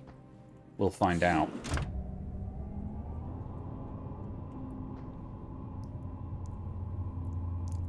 Detroit. Adam Jensen, please report to your office. Adam Jensen? Ah. Adam Jensen, please report to your office. Okay, well, it's right here. Jensen, remember me? No, that sounds too desperate. Get ready for the most awkward conversation ever. Hey, Jensen. Man, it's good to see you. I'm glad you're back. How are you holding up? I manage. I'm sorry about Megan. I'm not even going to look at I know you. it must be hard. For a while, we thought you were a goner, too. Everything's going to shit. The attack on HQ, and now this mess with the factory. Yeah, tough times all around. How about you, Corella? You okay? I don't know. I fucked up. I mean bad. What happened? Well, a couple of months ago, me and Tyndall, one of Pritchard's techs, we started sneaking out some neuropozyne from one of the labs. Jesus, Tim. You realize this could get you fired. Worse, arrested if the company chooses to prosecute. What were you thinking? I know. It's complicated. I didn't want to do it at first, but there were good reasons. Anyway, now I want out, but Tyndall has security footage of me stealing the stuff and says he'll expose me if I ever stop helping him. I'm in a bad spot, Adam. I need that footage back. I know you're busy with everything that's going on right now, but I could really use your help. So here's the problem is, Adam Jensen's voice actor isn't actually very good in my opinion, which is why he just sounds so completely flat. But yeah, this isn't where the line comes up, but we're close. Yeah, we will help him. So basically, this guy has just said, I'm the guy stealing the neuropozyne, and I'm working with another guy who is selling the neuropozyne. All right, tell me more. Really? Wow, thanks, Adam. I thought I was done for. The security footage will probably be on his apartment computer. Meet me in front of the subway station parking lot once you get a hold of it. He's kind of being blackmailed still. Yes, pretty much. I mean, at first he wants to stop, but he can't because his partner has leverage on him. So yeah, yeah, cool. We'll get the leverage. I got it from here. All right. Cool. Right, that's that done. So we've picked up a side quest. Right, now we're going outside to do stuff and things. What's the main objectives right now? Yeah, visit the limb clinic and investigating the sewer. Oh yeah, visit the limb clinic and go to the police station. So, right, let's step outside and do an interaction. Then I'm going to take a break and then we'll start doing Detroit City Streets.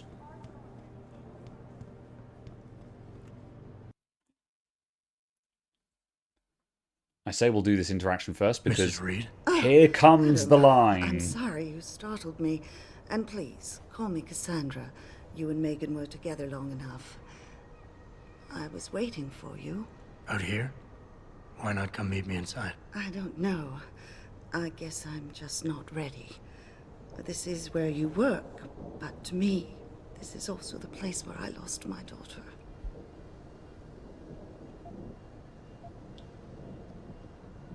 Yeah, I feel pretty bad about Megan as well. I know what you mean. It's never been the same for me either. I guess it's not meant to be easy.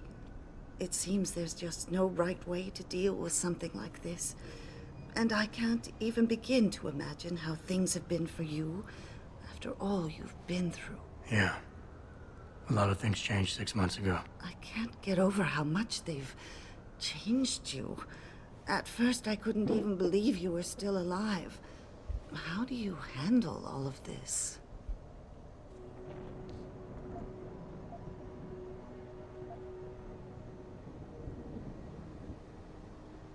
I never asked for this. They say they saved me, but I'm not sure saved is the right word. I understand your anger. I wouldn't take too kindly to people making that kind of decision for me, either. But that being said... That's why I have to become Deus Ex Human Revolution Director's Cut. Can I ask why you wanted to see me? Yes, of course. I'm sorry. I'm here about Megan. About what happened to her. Or rather, about the investigation into what happened. What about it? Well, simply put, I feel something is not quite right with the way the case was handled. You think there was some foul play involved? I do. Call it mother's intuition. But when speaking to some of the investigators, there were a lot of inconsistencies. And then I met this detective, a man called Chase. He agreed things weren't handled by the book, although he has no proof. And now you want to find out more? I'll never hear my daughter laugh again, Adam. I'll never get a call from her to ask how I've been, or have the chance to ask her about her day. She was stolen from me. However unjustified this all is, I still want to know why it happened. You're not the same, Adam.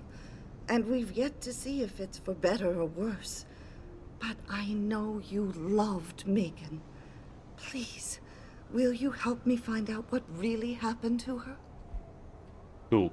So this is Megan's mother, and she thinks the investigation into the attack at the start of the game, the police investigation that is, got buried, basically. And she wants us to look into it and try and unbury it. I never got a chance to investigate the attack myself. I'll look into it. Thank you. This means the world to me, Adam. Really. The first thing I'll need to do is meet with this detective, Chase. Good. He works part-time as a security guard in an apartment building on Brooklyn Court. I'll be waiting for you in your apartment lobby once you're done. Why does a detective need to work part-time as a security guard? Oh, he retired soon after the case. I don't really know the details. Maybe he'll tell you more. I'm on it. Okay. Exit screen left. Cool. Alright. So, I'm going to quickly put the kettle on and take a break, and then we'll hit the streets, and we've got a couple of side quests to do, and our main goal will be to head to the police station where we need to go down to the morgue and find the body of the hacker that we found in the labs. So, I'll be back in a sec, everyone. I'm going to put the kettle on and such.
Who's prepared?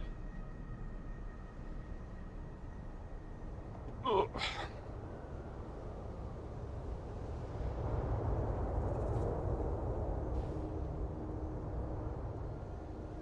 Knock off chocolate bar.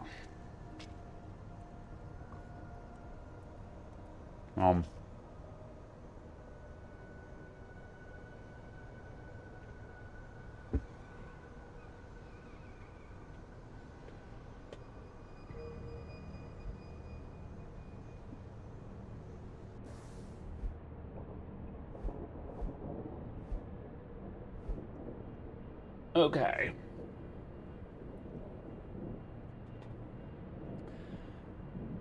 Right. Let's look at our side quests that are out in the streets. Third floor of an apartment building that's located near the 2nd Street gas station.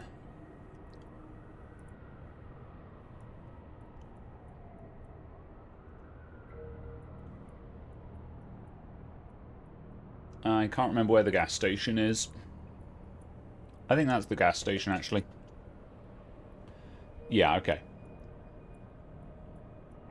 Right, let's head toward there. Let's go meet up with Greg Thorpe first.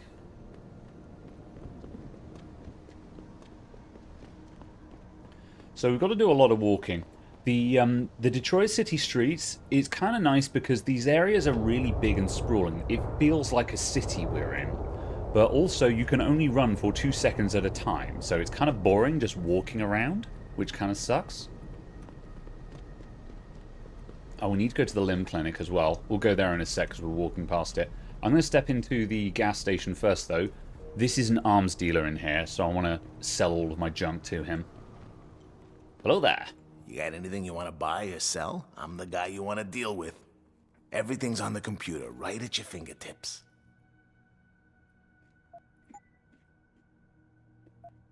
Alright. Sell. Sell.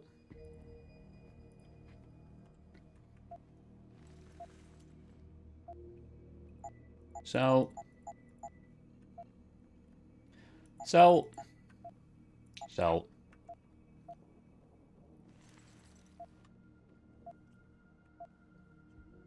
Sell. I'm going to sell anything that is lethal ammunition, basically. And I will buy tranq darts.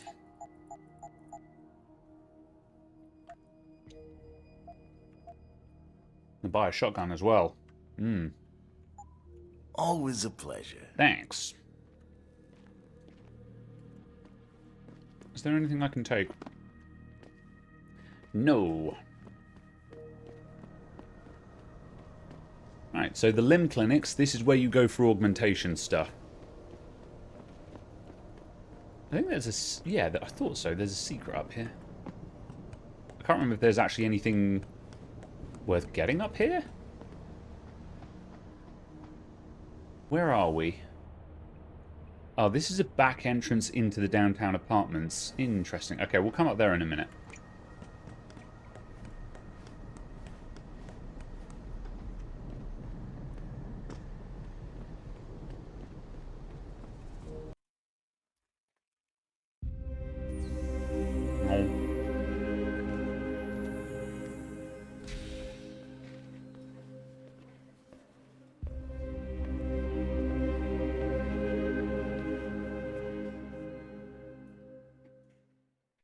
Ah, Mr. Jensen, David Seraph told me you'd be dropping by. I've just been reviewing the test results we received on you last week. Should I start rolling up my sleeves? Surprisingly, no. I see no trace of glial tissue buildup in any of your charts. It's been 6 months, Doc. Shouldn't I be on neuropozyne shots by now? One would think, but these test results show no signs of implant rejection. If anything, the bond between tissue and electrodes seems to be getting stronger. So I'm free to go? Well, Mr. Seraph did ask me to discuss another topic with you. You are aware that several precautionary measures had to be put into place during your first surgery? Not all of my implants were switched on, I know. The damage caused by the hematoma had to be taken into account. Your brain needed time to recover, to get used to the mechanical neural processors and turn them on naturally over time. Cut to the chase, Doc. What does Seraph want? He feels that you might be ready to speed up the activation process using special software known as Praxis kits. You mean I don't have to wait for my augmentations to kick in naturally anymore? You can, if you prefer. But Mr. Seraph did make a generous donation to LIM in your name, thus ensuring that Praxis software linked to your particular neuro enhancements would always be available to you and you alone. Please, take a look. Cool. So there's important information and law there. So the law is... Jensen has all of his augmentations already. The reason why we can't use them is because of recovery time. They couldn't just switch it all on at the same time. The brain would be like, I don't know what to do with this. So this is why, this is the in-game law for experience points. The idea is that as you use your augmentations and as you gain experience through the game, the body discovers the additional augmentation. So that's how they justify it diegetically, which is kind of interesting, I think. They actually tried to figure out a justification for why you're not literally getting augmentations fitted. This is as opposed to like Deus Ex1. The augmentation is in the canister, and you go to a medbot that will install the augmentation there and then, kind of thing. So kind of interesting. So this is why you can get augmentations by getting experience points and leveling up. So, and then she's saying that we can buy the Praxis kits to accelerate the process, which is why a Praxis kit unlocks an augmentation. Hello, Fortnite After Dark. So basically, I'm spending all of my money on Praxis kits because that's the only thing worth buying. Everything else is basically a waste of money. So yeah, we've got 9 grand. I'll buy one now, and I want to buy the other one before we leave. We're very close. I only need another 1,000 to get to that. So that's cool. The other thing that she said that was really important was we are 6 months out from getting augmented, but there's no rejection. Jensen doesn't need neuropozyne. His body is not rejecting the augmentations. That seems kind of strange. The other thing to remember is that when, on the night of the attack, when Megan was going to present her research, she was really cagey about where she made her discoveries. So that's something to think about as well. There will be more information. Very well, Mr. Jensen. Use it in good health. Thanks, lady. I'm going to have a nosy around the back because there's stuff we can find back here, I think. I can't remember if it leads to anything or if it's just lore, but... Is it true they stop your heart and the machine does your breathing? More or less. I know it sounds a little hair-raising. Surgery. It's a very safe procedure. Will I feel any pain or anything? It gets done through your eyes. Lore? Yeah, lore. You'll be asked to count backwards. The next thing you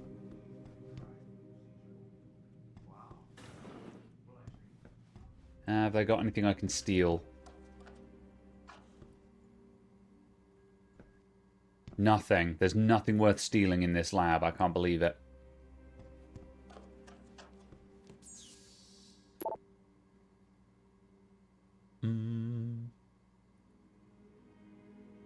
Yeah. Someone is complaining about David Seraph making big donations. Please stop bribing us.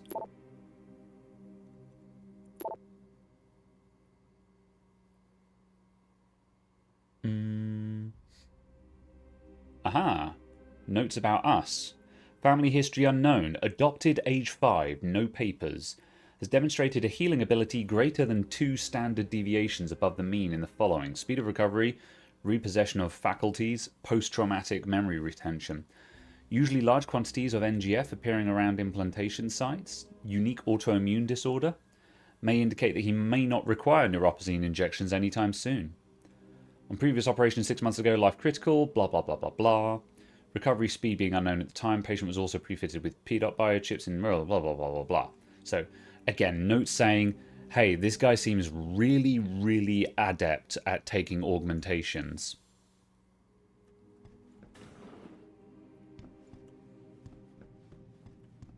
I think we can talk to this doctor. If you're here for some work, please go to the counters. No. Okay. Yeah, I thought there was a conversation you could have with a doctor at some point. I'm going to check these in case they're law books.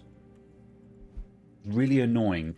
Some of these give you the scholar reward, which is, hello there, which is 200 experience points, and some of them don't, and you can't tell without actually checking them. Protesting is not against the law. I know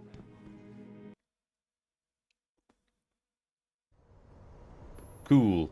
Adam, are you finished at the clinic? For now. Good. Right now I want to know who that corpse is. Head over to the police station and get his neural hub. And Adam, if you can't talk your way in, consider making a strategic retreat. There's got to be another entrance on the side of the building. Okay. We'll do that in a minute, man. I don't know... The front entrance to this apartment building won't be guarded, but I'm going to go through here because I can't remember what's in here. Oh, that's security rating 4. Okay, we don't actually have the thing.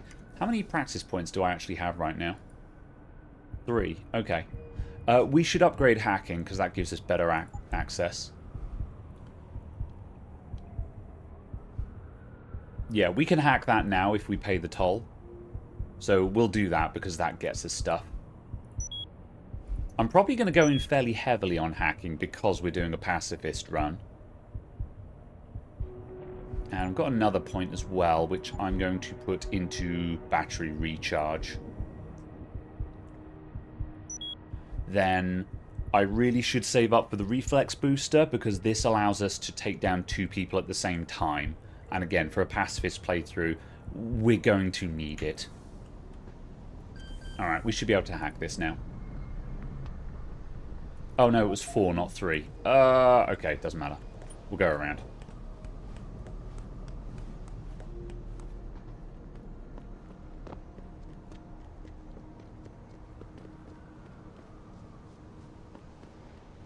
I'm curious as to what's through there. I wonder if we explore the apartment complex, maybe we can find the other side of that door. Grayson hooked me up with some real tight purse.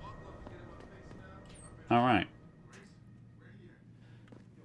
I will talk to you in a minute, Chase. I want to explore this apartment building first. We're going to talk to Greg Thorpe and then we'll talk to that guy down there.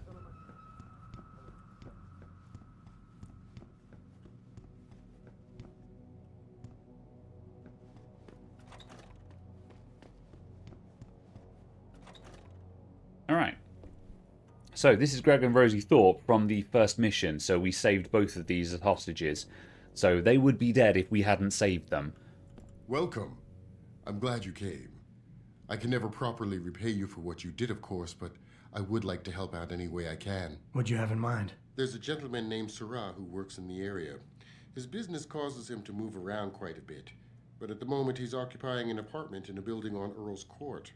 If you mention my name, he'll give you a discount on his wares. He deals in, well, he's a gun runner. How does a guy like you know someone like that? Growing up in my old neighborhood, you learn pretty quick to cultivate certain types of relationships. Cool. There we go. So we can now get a discount with another one of the arms dealers in town, which is inconsequential but kind of nice. I can never thank you enough for what you did. You're welcome, Josie. Do you guys have anything I can take? I'm looking at your book. I'm gonna rummage through your apartment. Don't worry about it. It's for security reasons. Gotta keep you safe. Nothing. I can't believe it. They've got nothing to eat.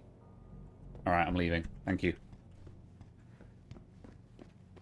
Groovy. Right, I think that is that one done. Yeah, so that quest is now effectively finished. It's entirely optional whether we actually go to that arms dealer or not. If we end up in the building, we'll go. We might be able to buy some ammo from him. If you're augmented enough, you can nick the fridge. Yes. Okay, Detective Chase. So this was the guy who was supposed to be investigating the murder of Megan Reed at the beginning of the game and just the break-in at Sarif. Hello there. Well, you must be Adam Jensen. A keen observation. Mrs. Reed told me you might pay me a visit. And don't take this the wrong way, but you're kind of hard to miss. I'll try to take that as a compliment.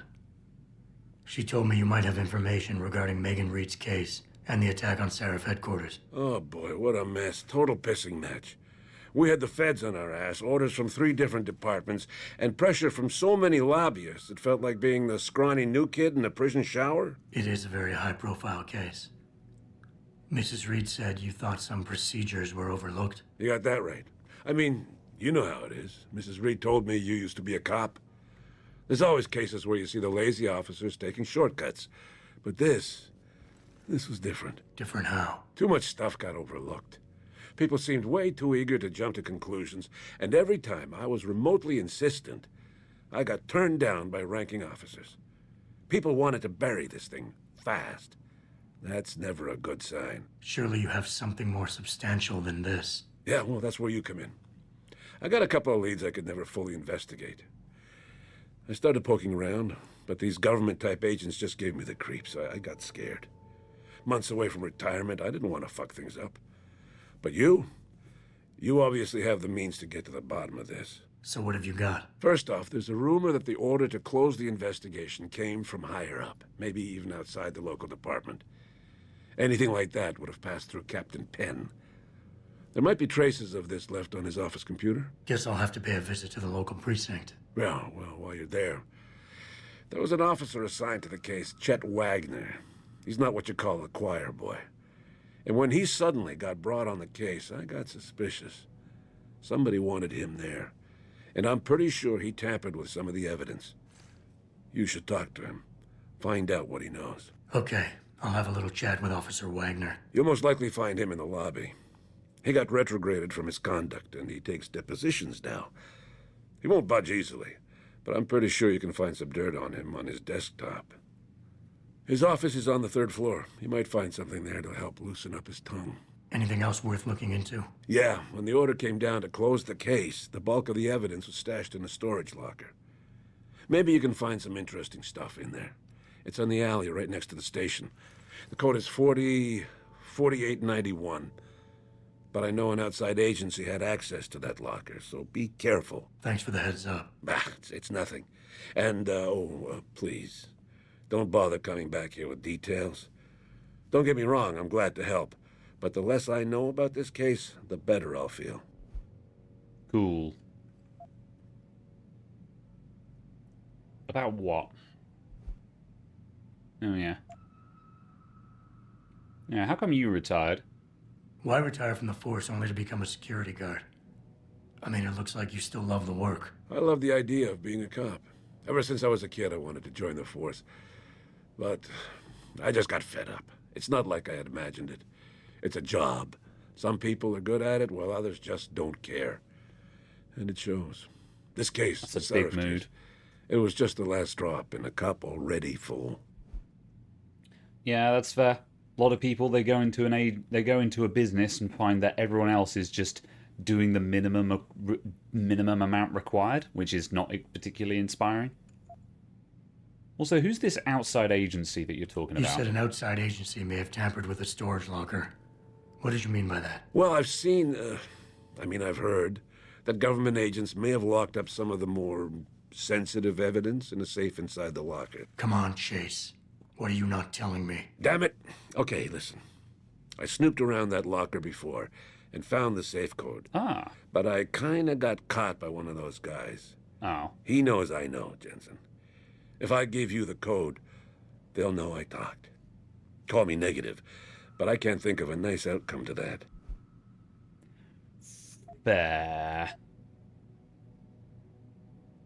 Okay. I'm out of here. That's all I need for now. Thanks, Mr. Chase. I'm leaving. Doodles. Okay, right. What's next on the list? So, so for this one, we need to go to the police station to do more stuff there now. Right, let's deal with the case of the neuropozyne theft. So we need to go to Tyndall's apartment. Right. Apartment building in Brooklyn Court is protected by a large security gate. So that is this one. So I need to hang a left, keep going left, basically.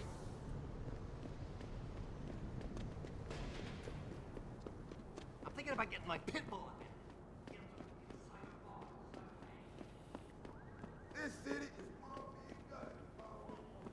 Okay, big security gate. Right, security rating 2. I think there is a way to get in here without going through this gate. However, we can also just hack the gate, so...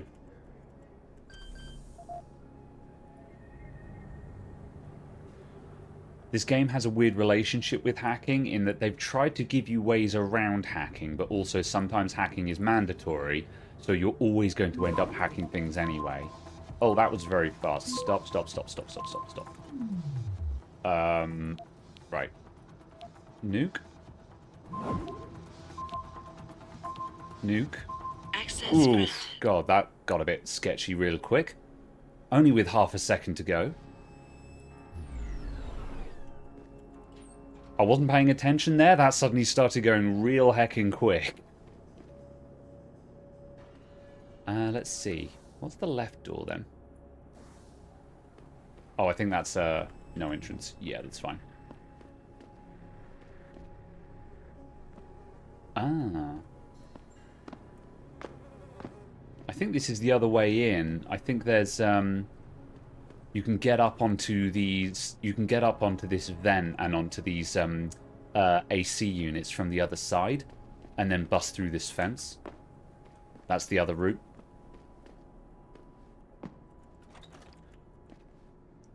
What do you think of the UE5 master of Deus Ex 1? I haven't looked at it yet.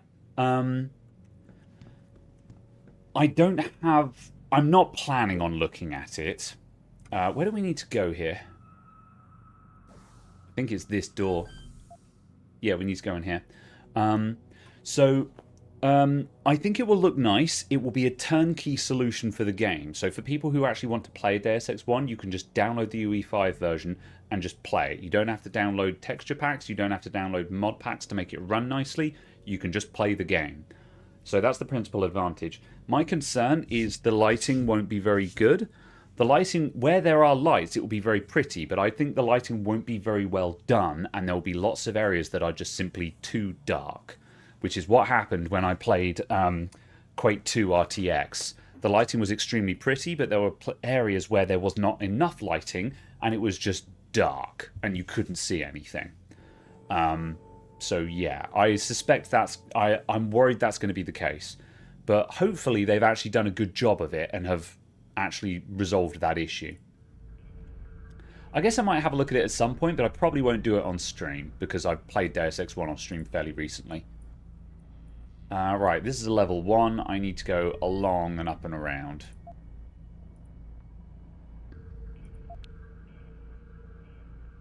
Need to go that way if I want to get that as well.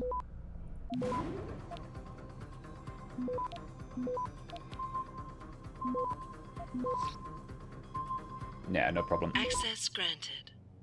For one like that, it's a matter of what order I click on things in. Making sure that I'm making progress toward the goal all the time. Okay, so this is Tyndall's apartment.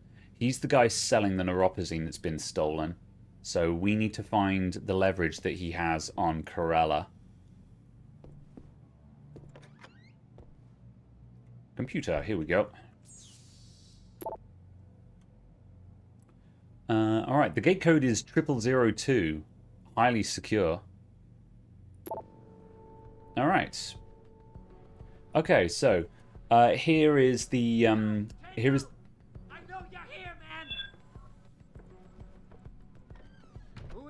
Who the hell was that? Stay out there, asshole.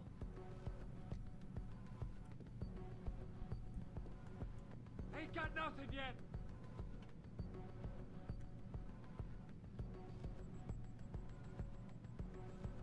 Door's about to open.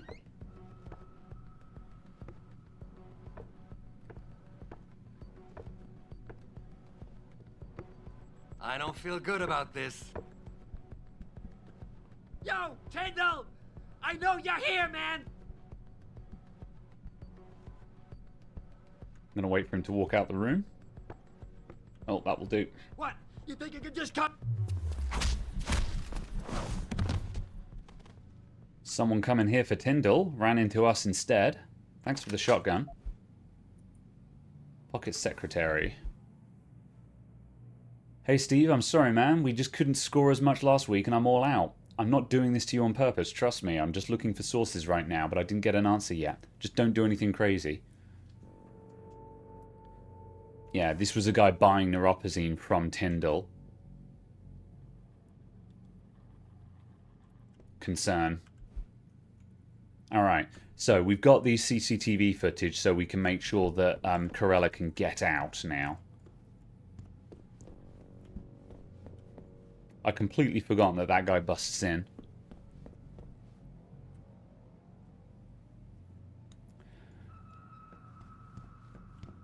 Cool. Alright, is there anything else to explore in this apartment complex? I don't think there is. Yeah, no, there's no stairs here. Yeah, we're leaving. Okay. How could you ever be sure you deleted every copy of the video? You never know. But game logic, man. Game logic. Apparently Quake is a worst case scenario for lighting. Interesting. I don't know much about it. I only have a sort of passing interest in the RTX lighting on these old games. It's not what you need to make old games look good. But it's an interesting it's an interesting tech demo though. Okay, right. So we need to go and talk to Corella. He'll be at the gas station, so we'll head back there. And then I think we'll be... There he is. Oh no, that's Tyndall. Jensen? What are you doing here? I think you know why I'm here, Tyndall. I want Corella's security footage back. I don't know what you're talking about. I'm Seraph Industries' chief of security. I'm pretty sure I can find out about an edited security tape, so don't bullshit me. Ah, shit. Listen, Jensen, I never wanted things to get this bad. I'm not a bad guy. I feel for Corella, I really do. But sometimes, for a good cause, you have to get your hands dirty. Oh, there's a good cause now? Oh, I see. You think I'm selling the stuff, right? I understand why this would seem like an obvious motive, especially to an ex-cop. But trust me, you shouldn't always take things at face value. I'm not selling the neuropozyne, I'm giving it away. Giving it away? To who? To the people who need it. You think everyone gets augmented by choice? No. Shit happens. And then what? You're saddled with neuropozyne injections for the rest of your life, and that shit costs money. But what choice do you have? Without the drug, you'll die. Rejection syndrome, crippling pain, that just ain't right. So I did the only decent thing to do. I stepped up. Does he have a point? They're stealing the neuropozyne, he's giving it away to the people who need it the most. Like that thug that broke into his apartment. We can not care, or we can respect that. I can respect that. But blackmail is still blackmail. Corella wants out, and I'm here to make sure he gets out. Man, this whole thing is becoming way too much trouble. I've even got 2 local pushers on my back because they say my philanthropic actions are undercutting their profit. That's not your only problem. A gun-toting client was waiting for you in your apartment earlier. Really? In my apartment? Shit, the dealers probably sent him. Tell you what, I'll deal with the client later.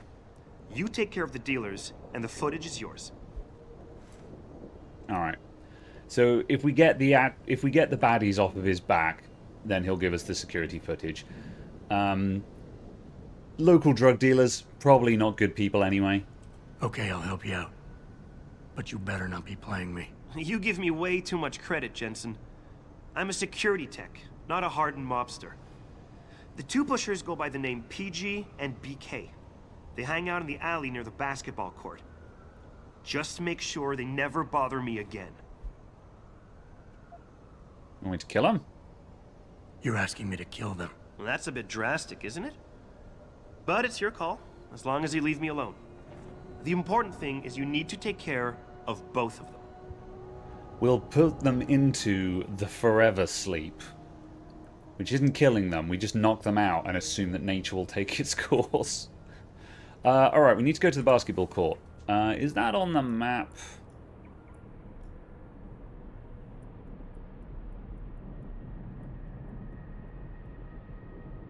I think that might be the basketball court. Oh no, that's the subway. Yeah, oh there we go. We have a marker for it. Okay, so if I go back the way I came and follow the alleys, we'll get there.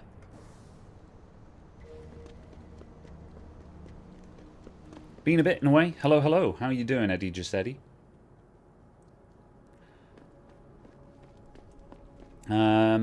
Either my rose-tinted glass have some sort of DLSS built in, or I must have played a remaster. I mean, we're not playing the director's cut, but I don't think the director's cut looks any better than this. But also, this game came out in like 2011, 2012. It's over a decade old. It's getting on. All right, those are the two drug dealers that we've been asked to deal with. I don't think they're hostile, so I. However, have I got another point yet? No, I can't take them both out at the same time.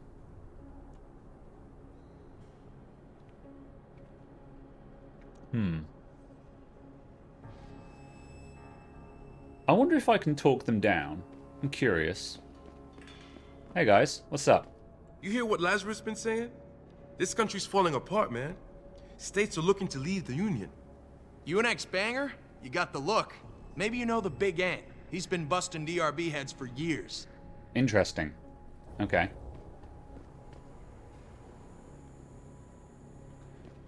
Right.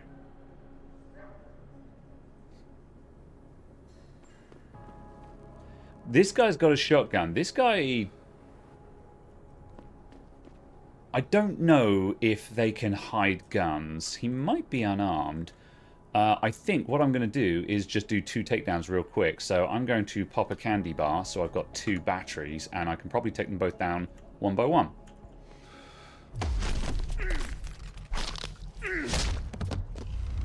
I heard that. Whoop.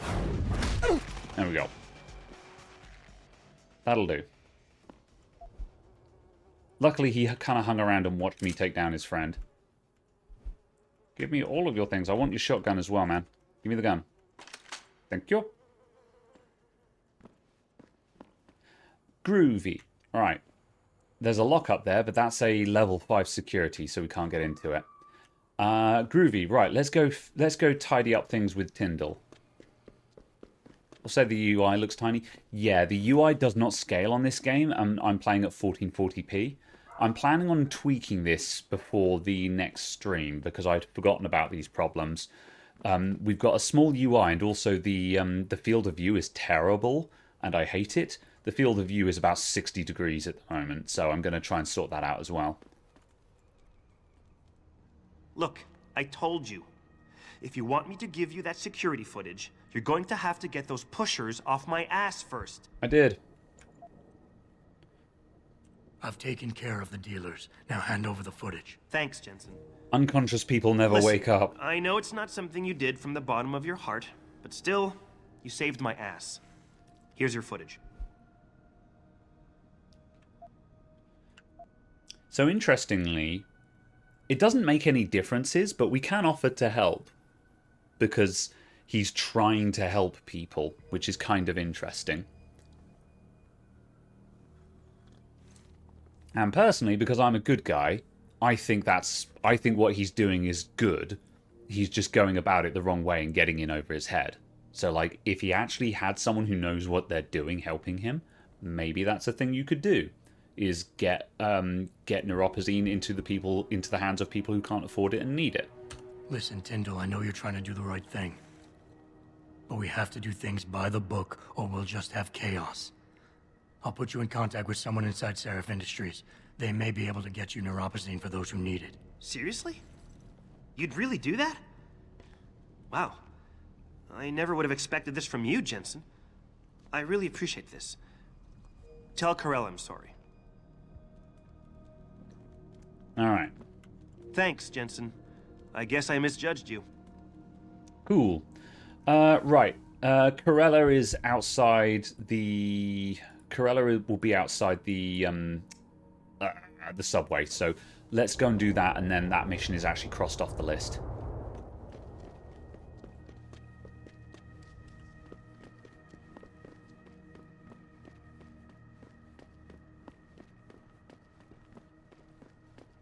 The nervous man beckons you over. Did you get it yet? Adam, please. You have to get that security footage back. I got the footage. You owe me one, Tim. Yeah, you got that right, Jensen. I mean, thank you so much. This is my life I just got back. Listen, I got a hold of a weapon mod. It's not much, but I figured a guy in your line of work could use it. No problem. Listen, I know you were trying to do a good thing, and I respect that. But you should do it through proper channels. Next time you might not get this lucky. Yeah, you're right, Adam. I know you're right. Listen, thanks again. One of the frustrating things about this game is, like, we have the option to be good guy or bad guy here, but it doesn't actually matter. The only thing that matters is just the response we get, whether they go, cool, I misjudged you, or whether they be like, thanks, asshole, I guess, kind of thing. It doesn't actually change anything that plays out from here. But it's just down to how you feel about the interactions that you have. So, like, even though it doesn't matter, I still like doing it because you feel like you're portraying how you feel about the situation. Okay. Right. Objectives. So, motherly ties. So, we need to go to the police station now. There's one more thing to do, and that is the police station lockup that's just outside the police station. So we're going to go there next. So we're going to go through the subway and hang a right and go all the way around. Role-playing. It's true. Whoops. Accidentally pulled out my gun.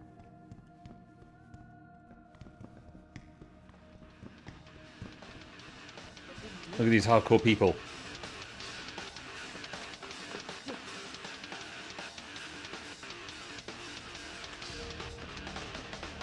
I'd make a joke that he looks like the guy from, oh no, the joke is ruined because the artist has gone straight out of my head now.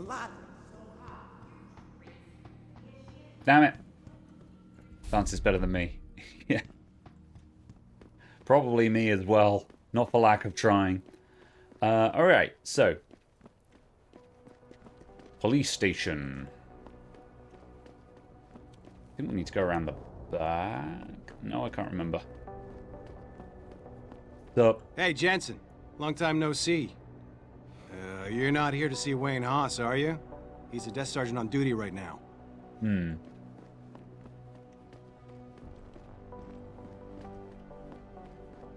I need to get past this fence. Is there a way around there? Oh, we've got to go all the way around.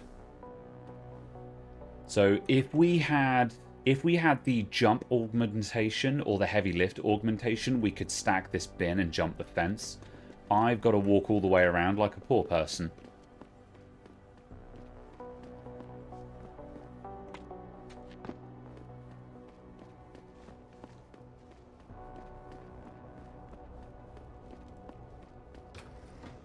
I see. Is this the right way? Yeah, it is. Okay. How many crates have we got here? There's one over there as well. Okay. With 2 crates, we can step across the electrical hazard.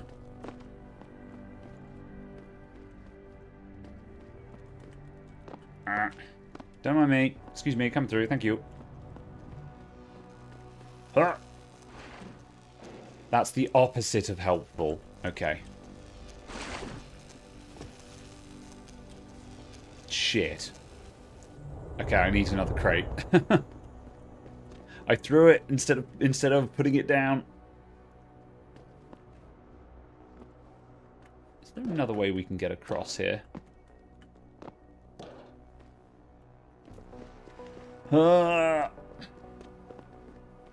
I needed that crate. Is there anything else I can use? Can I use a bin? No, I can only search the bin.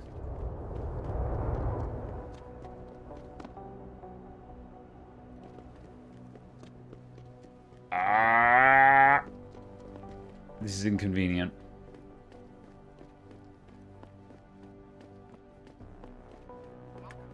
I wonder how much damage that electrical hazard is going to do.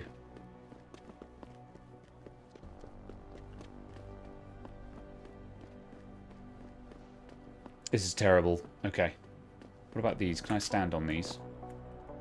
I can. Okay. I cannot move them, though.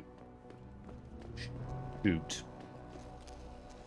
Okay. Got a cardboard box? Ah. Alright, that little zap just did, like, 85 damage, so... Okay, we'll come back. We don't need to get in... We need to get into that lockup at some point, but we don't need to get into it right now. So let's move along. Alright, let's do the police station. There's a bunch of ways that we can handle the police station. Theoretically, we can literally do a mass killing here and just shoot the place up. However, because we're on a pacifist run, we're going to try and talk our way through all of this because that's going to be a lot less hassle. So let's get started. There's a couple of things we need to do here. So, that's Chet Wagner. This is the guy who knows about the Megan investigation. However, before we talk to him, we can probably get leverage of his misconduct from his computer. So we want to go up to the offices and search his computer before we talk to him. Hello, KevTech. So we're going to come back to this guy. We're not allowed These in offices here. are off limits to civilians, sir. Don't go in there. Yeah, okay, so we're not allowed to go into the actual PD proper. However, we might be able to talk this guy down. So this is a negotiation, so I'm going to save before I go in. This is where we get law on Jensen as well. Yeah, hang on just a sec. Shit. Jensen? Haas, surprised to see you here. Yeah, well, I guess you're better at looking out for yourself than I am. I don't have time for your self-pity. I need to get into the morgue. That's it? No, forget it. I don't know what's going on with that body down there, but my orders come from the brass. No one gets in. First thing you say to me after almost 2 years is you want something? Should I have given you an order? You've always been very good at following those. God damn. Where do you get off being so self-righteous? You think I like this? Look at me. From SWAT team commander to a crummy desk sergeant in the 2-bit precinct. I don't need this from you. I get enough of it at home. So either come up with something better than your usual attitude, or you can just forget it, because you came to me. So, I can't remember how much the game spells out here, so I'm going to explain the law just so you guys can follow what's happening in this conversation. He's going to interrupt me in a minute, so stand by for that. So, when Jensen was on SWAT, that Mexican town incident that we heard about earlier on, Jensen was ordered to shoot a kid with a gun, and Jensen refused to shoot the kid with the gun, and Haas did it instead. So this is why Jensen immediately treated Haas like an asshole, and it's also why Haas has been busted down from SWAT commander to a desk jockey. What? Nothing to say? So this guy has a chip on his shoulder the size of a boulder. He's really, really salty about it because he's in a really crappy situation.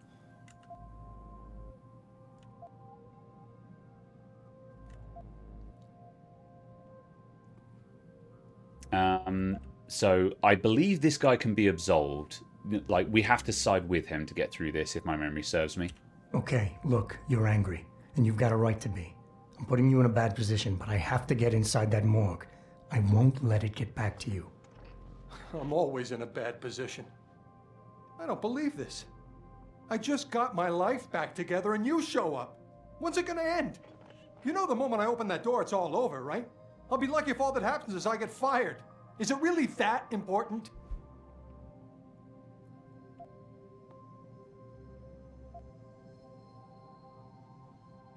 So...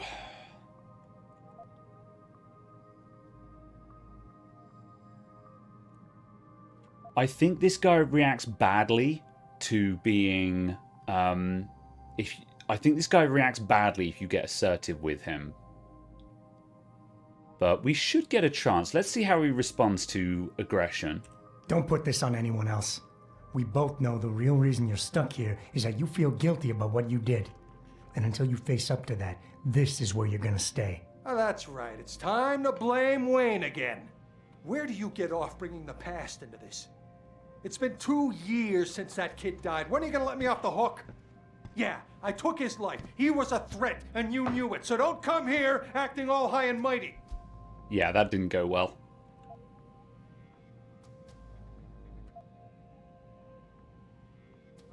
I don't think he's going to respond well to me saying, just give me what I want, either.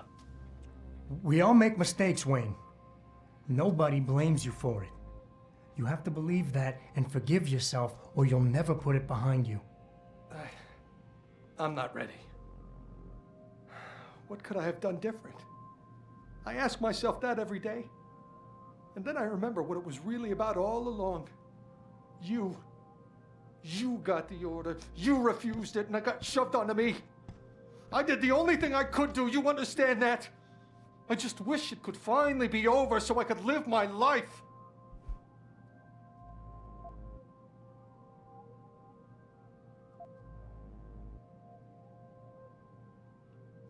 Yeah, so he's still blaming himself. So let's try absolving him of that. Wayne, it was a bad situation. You didn't do anything wrong. Adam, Thanks. The door's unlocked. I'll tell the guys to let you through. Now, I need to be alone for a while. That was an easy one again. So I said at the start of this game, one of the other reasons why I wasn't playing Director's Cut was because on Director's Cut, the negotiations feel really easy. But I have a suspicion what might be going on is just I actually just know the path through most of them now. So, yeah. There's a couple later on that are a lot harder. So those might get more interesting. But yeah, I think in the past when I found them more difficult, I was bouncing around through the paths a bit more. Alright, let's go. So basically, he's just given us permission to go into the precinct, so we can go through this door now. So, morgue is where we're heading, but also I want to go up to the offices, and also an armory sounds cool. Detective offices, we definitely want that.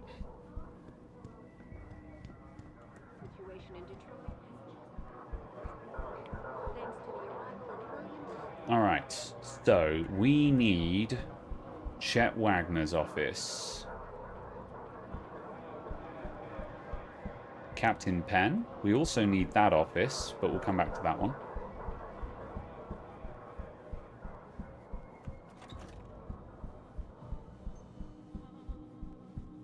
Is this just a rear entrance? Yeah, this is a back door out of the precinct. Interesting.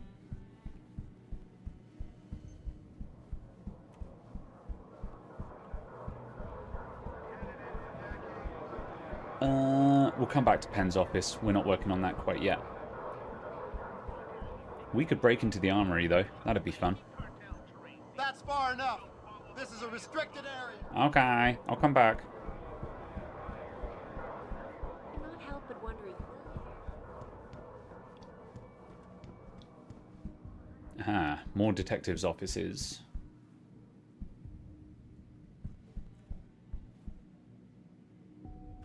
interrogations.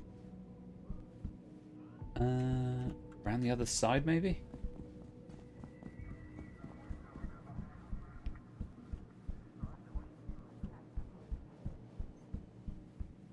Here we go.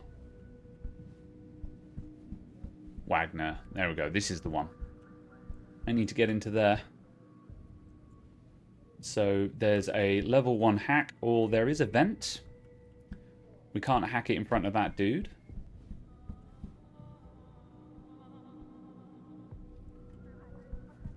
I wonder how far away he's going to walk. I'm going to risk it. Need to go fast.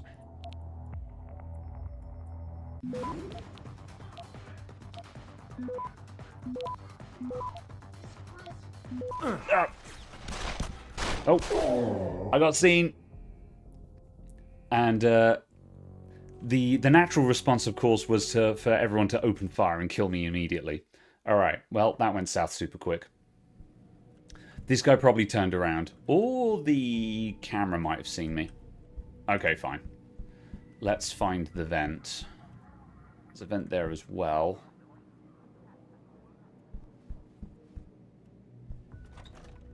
Oh, there's a vent here. Do these all connect together? We could use that.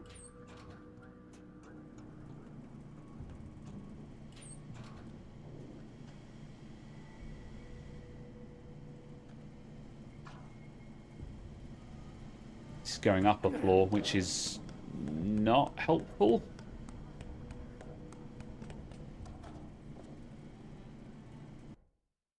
Oh, this exits the precinct.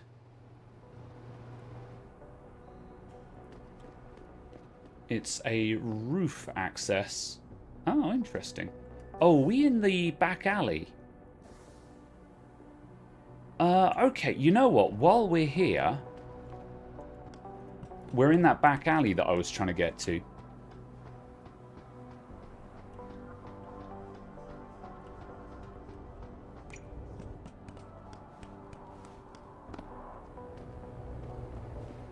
There's the lockup. So while I'm here, I'm going to quickly walk over here and... Jensen, I have a message for you from one of your former colleagues, a Detective Alexander. Jenny, what did she want? She said she could use some help if you can make your way over to Grand River Road. And might I just add, as wonderful as it is to have you back at the office, I am not your personal dating service. I was hoping there'd be a lever to turn off the electrics there. Doesn't matter, we can get around that now anyway. Okay, let's bust in here. 4891. So, Detective Chase told us this code. Alright, so... Seraph Industries Incident Report. Terrorist attack on Seraph Industries headquarters, Detroit. Let's see. Officer Gene, a name I can't pronounce. Subject, confused witness.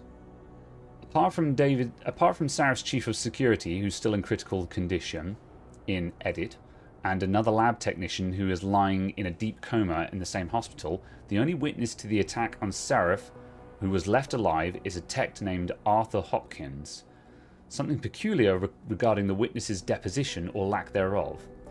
When we first got on the scene, Mr. Hopkins was waiting for us in a rec room near the labs. He was obviously in shock, but quite coherent and ready to give a clear description of the incident. The emergency response team wanted to make sure his condition was stable before allowing us to interview him. When we came back after his checkup a few minutes later, he was incoherent and confused. He couldn't remember anything about the attack. We still haven't heard back from the ER team regarding this matter. The situation has been resolved with the medical team. Mr. Hopkins' condition has been validated. He's suffered from a severe concussion. The matter is closed. So, there was a witness who saw everything and was ready to explain everything that he saw, and then a moment later, he was concussed and couldn't remember anything. Sus. Alright. Number 2. Detective Christopher Chase. Attackers are definitely professionals. Quick rundown. There was no trace evidence found of what seems to be the point of entry. The incident didn't last long, but the amount of damage was excessive. There was a large number of victims, and yet not many rounds were fired, and the accuracy was spot on. The attackers were probably all marksmen. This is the work of top-notch professionals. Sarif confirms that new augmentation design was being tested just prior to the attack, but that augmentation itself was unharmed, and no files related to it were stolen. The obvious motive here is theft and/or corporate espionage, but then why destroy the facility and murder everyone? A competitor could no doubt benefit from such a catastrophe, but these measures were quite extreme, and to my knowledge, this incident is without precedent. I want to note here that I brought this matter up to Lieutenant Ashbrook on multiple occasions with no concrete results. So, if it was espionage, professionals broke in, killed everyone, but didn't steal the big project, which was the Typhoon.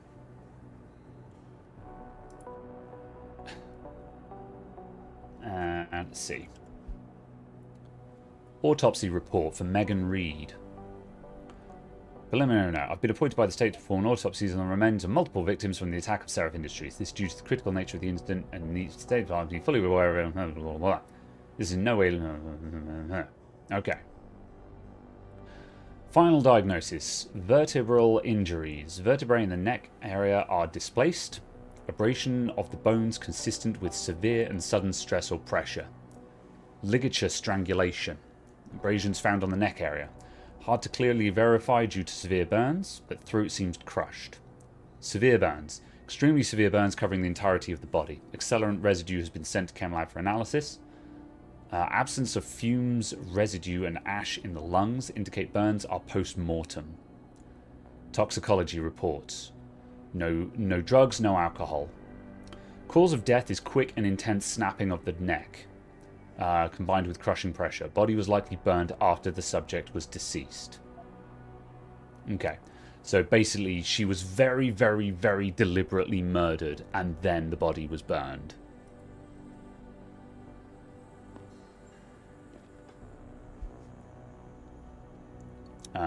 Probable cause of unidentified high-tech compound.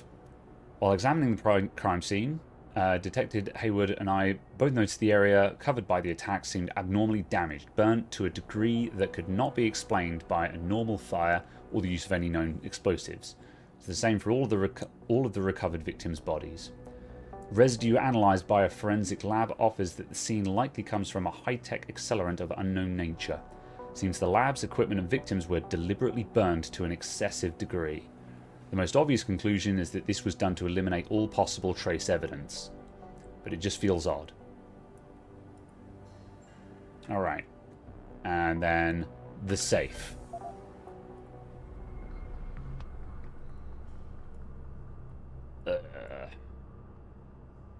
Right. Straight down the middle. I've got one nuke. That's a level 3. Here we go. Gotta go fast. I'm not going fast enough. Disconnect. Yeah, that's not gonna fly.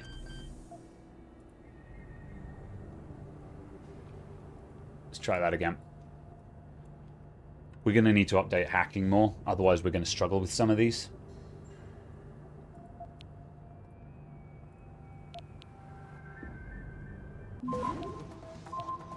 Come on.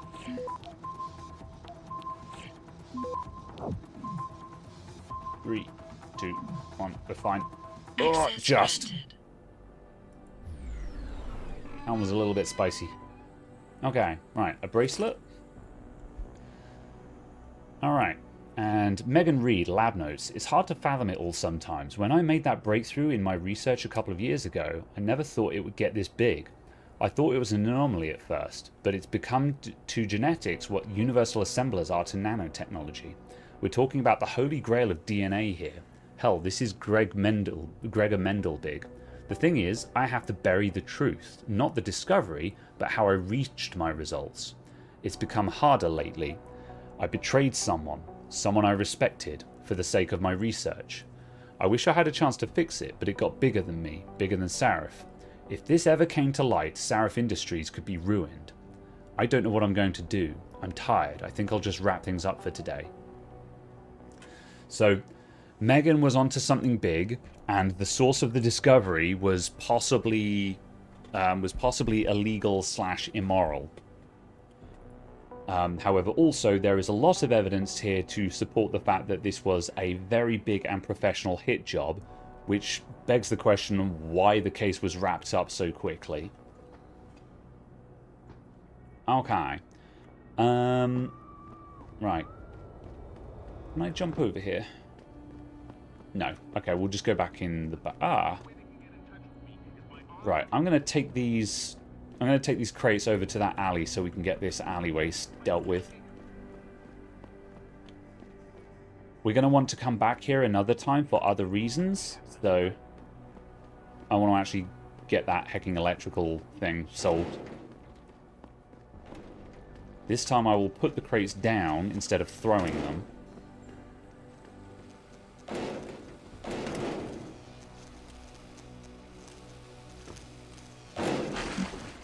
Right, let's grab a third.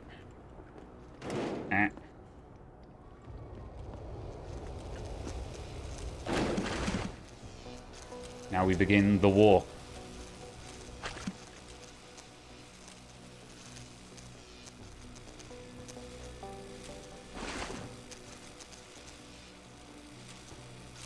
This is what I wanted to do earlier on from the other side. I could have done it with 2 crates, but I accidentally threw one across the room.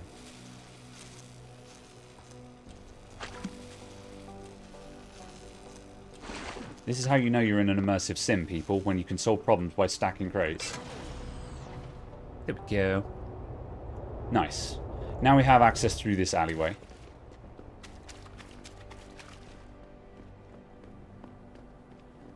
Cool. Right, let's go back into the precinct. Oh, am I going to need one of those crates to get on that ladder? Whoop. Damn it. Augmented super soldier, and I can't jump 2 feet in the air.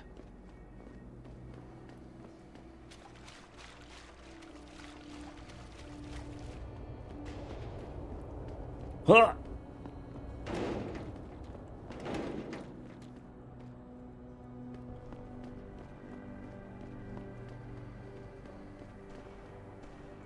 Boop. There we go.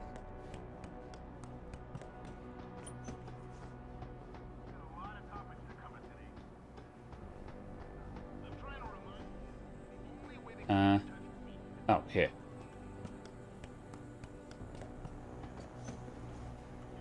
Okay, right. And that gets us back in. Right, so we need to get into Wagner's office, and I'm still not sure how exactly we're going to do that. I might need to try and take out that one officer that's patrolling the corridor. I would prefer not to have to do that, because that's awkward. There must be an easier way through this. That much being said, how far up are you going to walk? Is anyone going to see me if I knock you out? I don't think they will.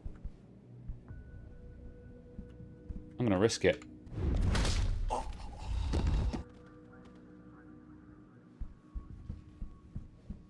We will put you in this cupboard.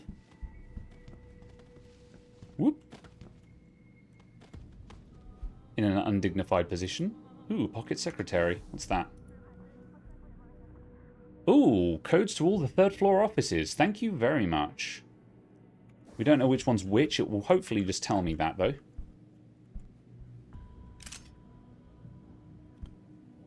Right, let's go in the one that we care about first. Yeah, nice. It's not going to make me try all of them, thanks.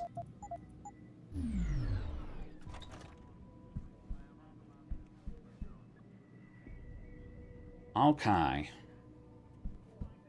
Anything worth taking? No. Alright. Oh, we do need to hack his computer, though. Ugh. Do I care about any of this? No, I do not. Oh. Who's alerted?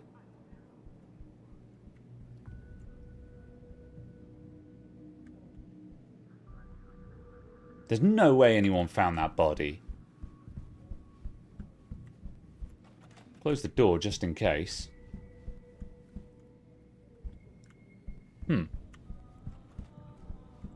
Let's hide behind the desk just in case someone was seeing me through the window or something. Let's go.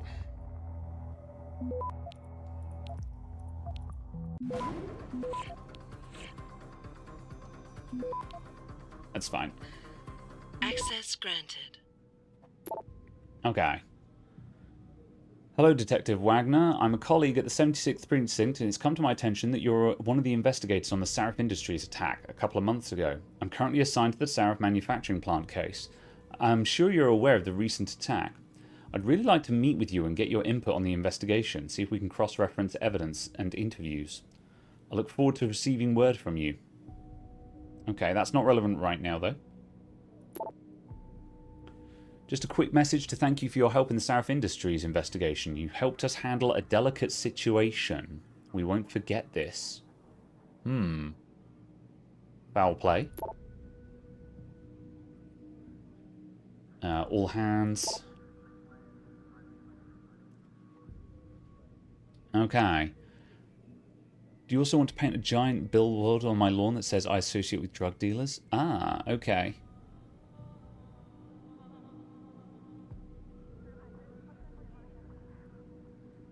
Okay, so he's been dealing under the table with drug dealers with a lot of foul language. That's our leverage that we can use when we talk to him. So we can go and confront Detective Wagner now. Am I going to find anything else of interest up here? I don't think so. So I think I'm going to go. I'm leaving.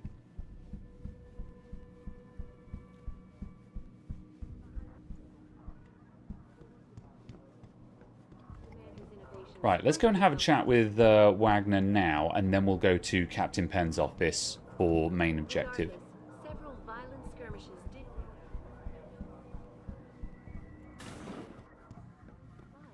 Sup, dickhead? Yeah? What do you want? Information. Then go bother the receptionist, Chrome Boy, instead of wasting my goddamn time. Not that kind of information.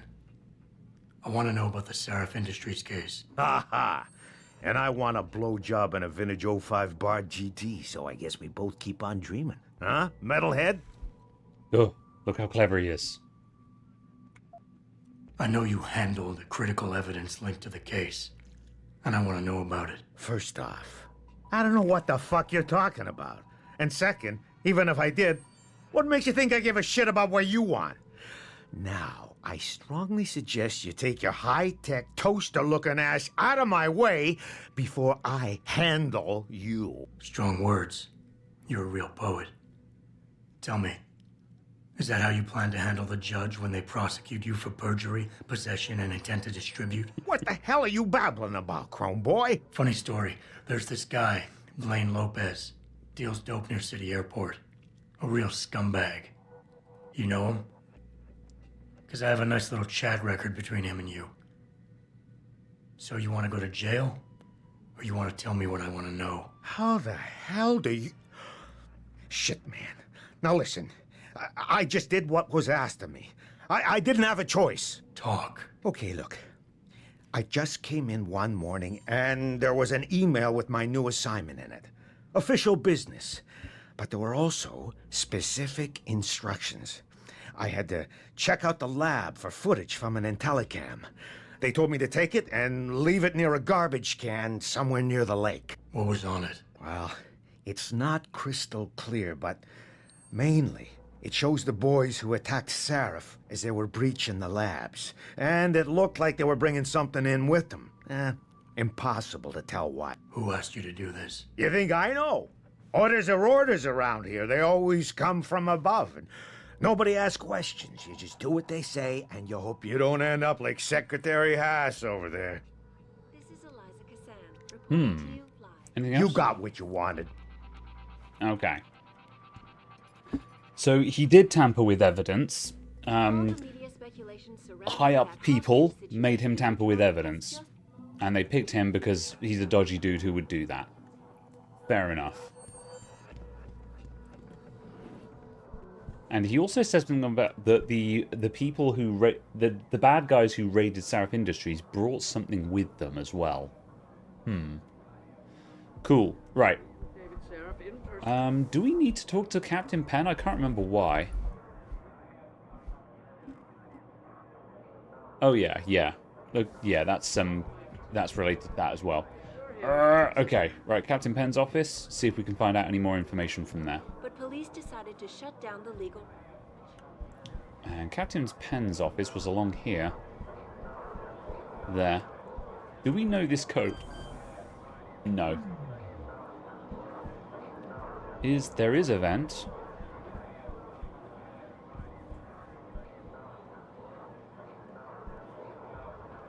There isn't one in there. Somewhere there's a vent that's going to get us into that office. Alright, alright, alright. Chill out. Right, I think this guy's going to take umbrage with me hacking the door, though. What if I devilishly disguised myself while I was hacking the door?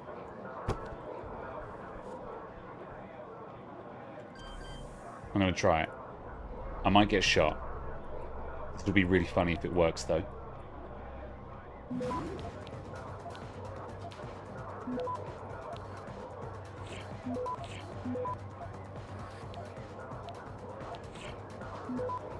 Yeah, we got loads of time. We're good. Access granted. Nice. Nobody knew!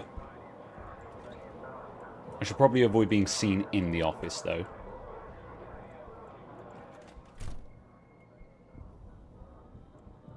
Nice. Book. Drawers. I forgot to raid the other guy's drawers. Alright. I hope no one sees me through the window. As long as that other guy doesn't patrol and walk past, I'll run the risk.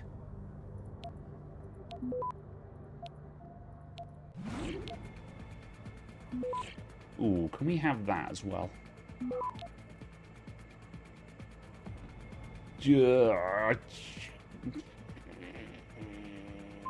Nope. Access granted. Ah.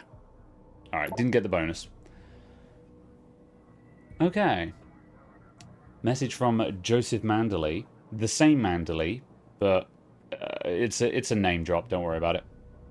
Following the recent incident at Seraph Industries, the body of an unidentified male terrorist was delivered to your morgue. You're hereby advised that this corpse has been classified ultraviolet under the revised Homeland Security Act. Huh. Under no circumstances is the corpse to be transferred to the city morgue. It must remain in your own facilities until my people arrive to take possession. Pursuant to this, Section 4, all persons blue clearance and lower are denied access to your morgue.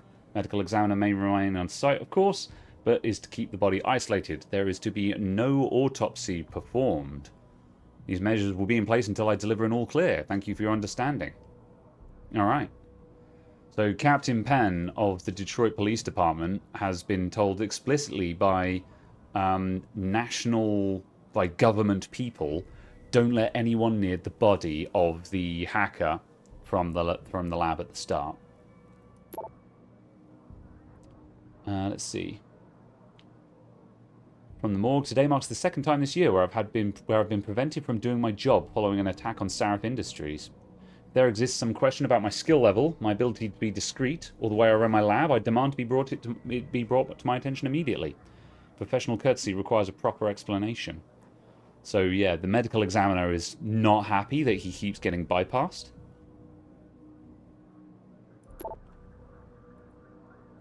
Zeke Sanders. Hispanic, missing left eye, military tattoos. He's a vet. Attack on civilians in Glendale shopping complex.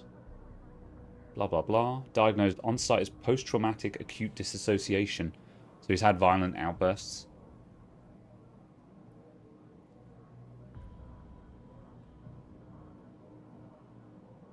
MO of attacks consistently involves empty buildings with minimal security personnel, no fatalities. So Zeke Sanders, at the start, they were telling the truth. They went into the Sarif lab expecting it to be empty, with the intention of like stealing evidence. They didn't go in there expecting to find a bunch of people working late. So this is true. Let's see. It's another one from Mandley. Due to the persistent sensitive context, it is our recommendation that case blah blah blah regarding the terrorist attack on Sarif Industries be filed and closed immediately. In our opinion, conclusions proposed at this stage of the investigation are quite satisfactory. Are they now? I've appointed a state medical examiner to perform the autopsies on the victims. This is a critical situation, and we must try and keep the information contained as tightly as possible. I'm certain that you understand public relationships nightmare, blah, blah, blah, blah, blah. Have your memory assigned. So, yeah. The government told the police to stop investigating.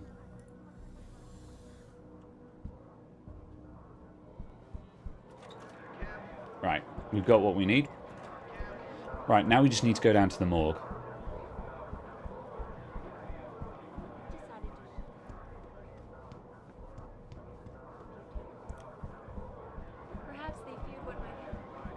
Oh yeah, we're gonna break into the.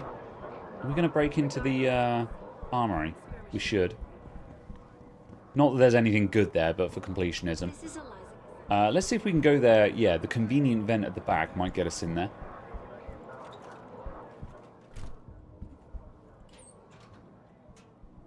Laser system, you say? For the experience, yeah.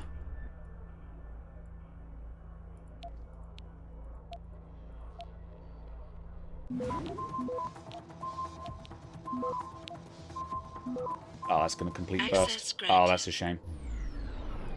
If I'd waited a second longer, I would have had the bonus. Bonasu. This goes up.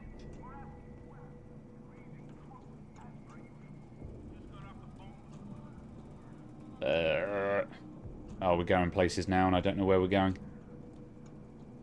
This goes up to the 3rd floor. Oh, that's how we could have got in through a 3rd floor office. Oh, there's people in there, though. I'm leaving.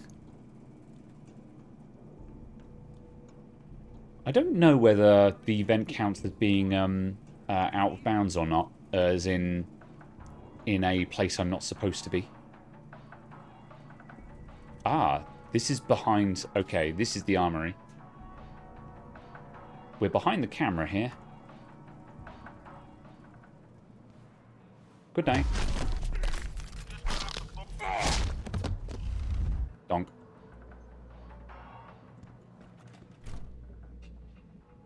Conveniently, there's no camera inside the armory. Right. Can we open this?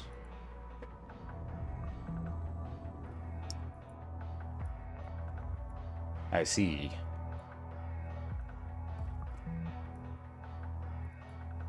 There's a spam node there. That will slow the firewall down. We're going to just go in all directions, I think. Here goes nothing.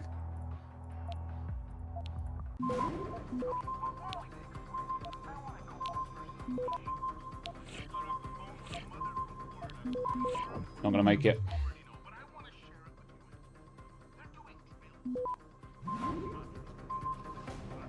Access denied. Went too slow.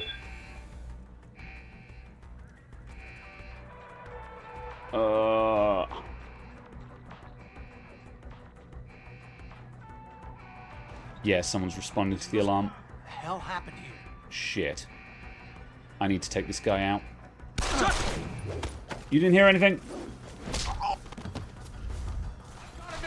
Oh, there's 2 of them. Okay, I'm leaving. Goodbye forever.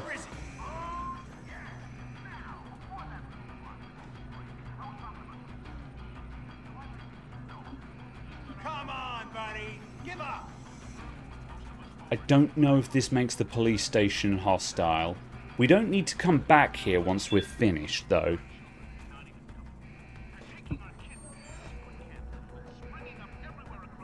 There's a cardboard box when you need it. Big mood. Oh, there's a million people in there. Nope, I'm leaving. I'm out. There's not actually very much in there. We get some ammo and stuff, but it's nothing that we'd actually use. Oh, I might load my save because I think the police station is now hostile.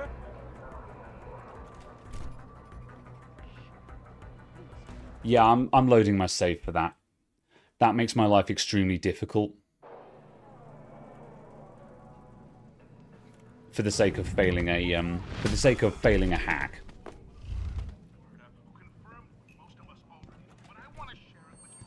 Alright, have I got any praxis points? Yeah, I've got 2.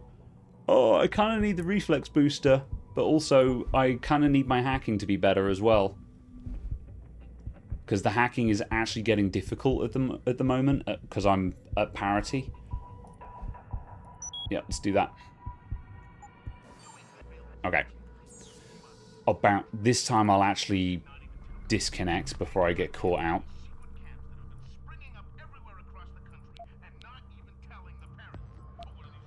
Let's try that again. God, that one is so fast. We're not making that. Jeez, that one's brutal.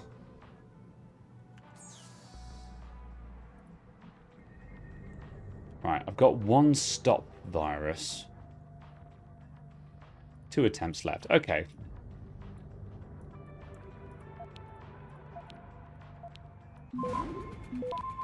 Right, let's use that now.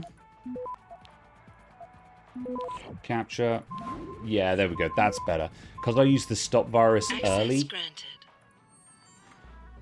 Cool. That's rough. I don't know how you're supposed to get the bonuses on that one unless you've just gone all in on hacking in the early game. Right, time for all of this stuff. We get the Peps gun, which is terrible, and I'm not going to use it. Basically, I'm picking this stuff up just so I can sell it. My inventory is full, apparently, though.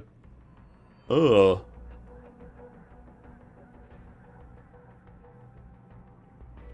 Oh, God, really? Okay, the Peps gun is probably worth more than the 10mm pistol is. And I will use this. Now, let me pick up the gun.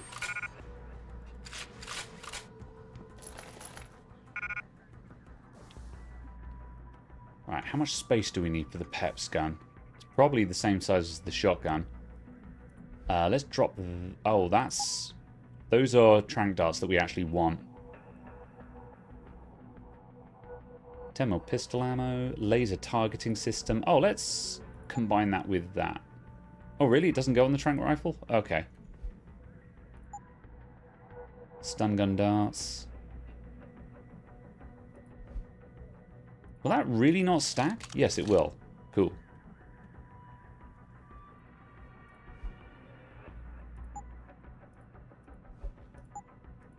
Okay, right. Is it a 3x2? No, it's not. Ah, I've got to drop something else. Or can I get a strength upgrade? Yes. Okay, let's get a carry capacity upgrade. That also solves the problem. There we go. Now I can pick up everything. Except for the rate of fire upgrade. Let's use that on... I'm going to leave it behind. I can't make more space.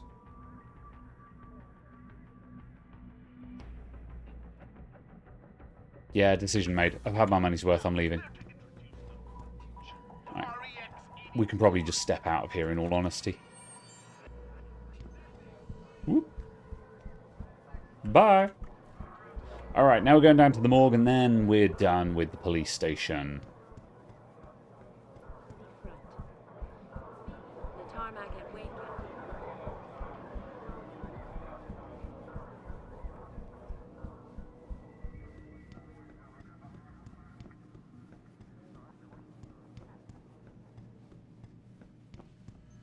Cool. Right, we're still good to be down here.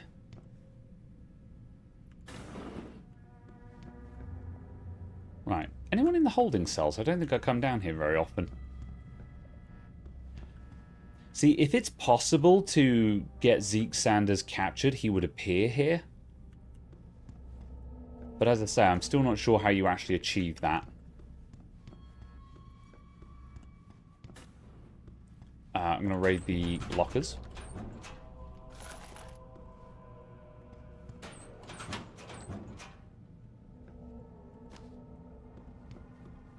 Alright. The morgue. About time. You the home sec guy I was ordered to wait for? Tell Manderley I didn't get the memo until I was halfway through the autopsy. By then, it was too late to close him up again. Right. So you recovered the neural hub? Tricky bit of work that was. A few inches lower and the bullet would have fried more than just the pedal connectors. As it is, I can't guarantee you'll get anything useful out of it, other than the fact that it's been modified. Modified? With what? Some kind of wet drive. But hey, I didn't look. Ultraviolet means ultraviolet, and I know how touchy you guys get when it comes to matters of national security. He's all yours. The hub's been detached, but I left it in the skull as ordered. Now, if you'll excuse me, I got paperwork to fix.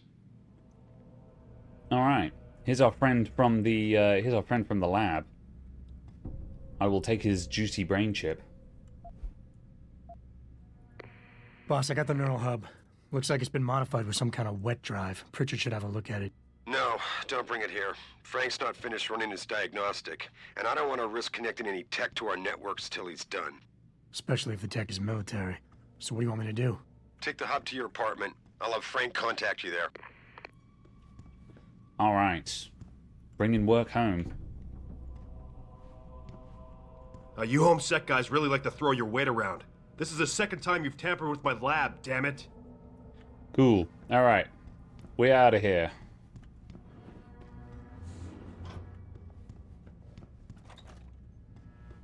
I'm not going out through the sewers now. That is also a way into the precinct, apparently. That would bypass the entire police station, which is interesting. I can't remember where sewer access is, but yeah, because the sewers connect to the morgue, there is theoretically a way directly to the objective. If you go through the sewers, you could just bypass the entire police precinct.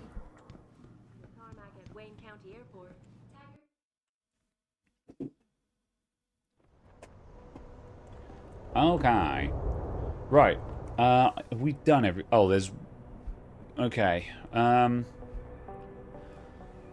So we've got another side quest that will appear elsewhere on the map. I'm gonna progress the main storyline a little bit further first. So let's go... We need to go back to our apartment to do that. And our apartment is... there. So I need to hang a right, then hang a left.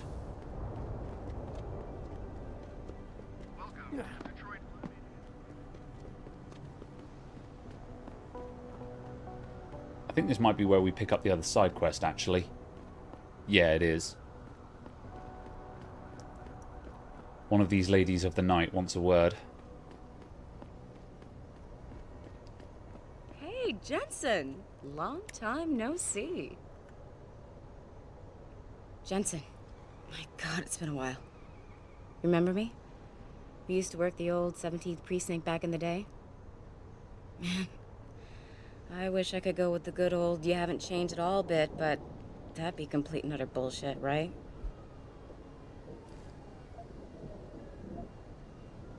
Yeah, you too.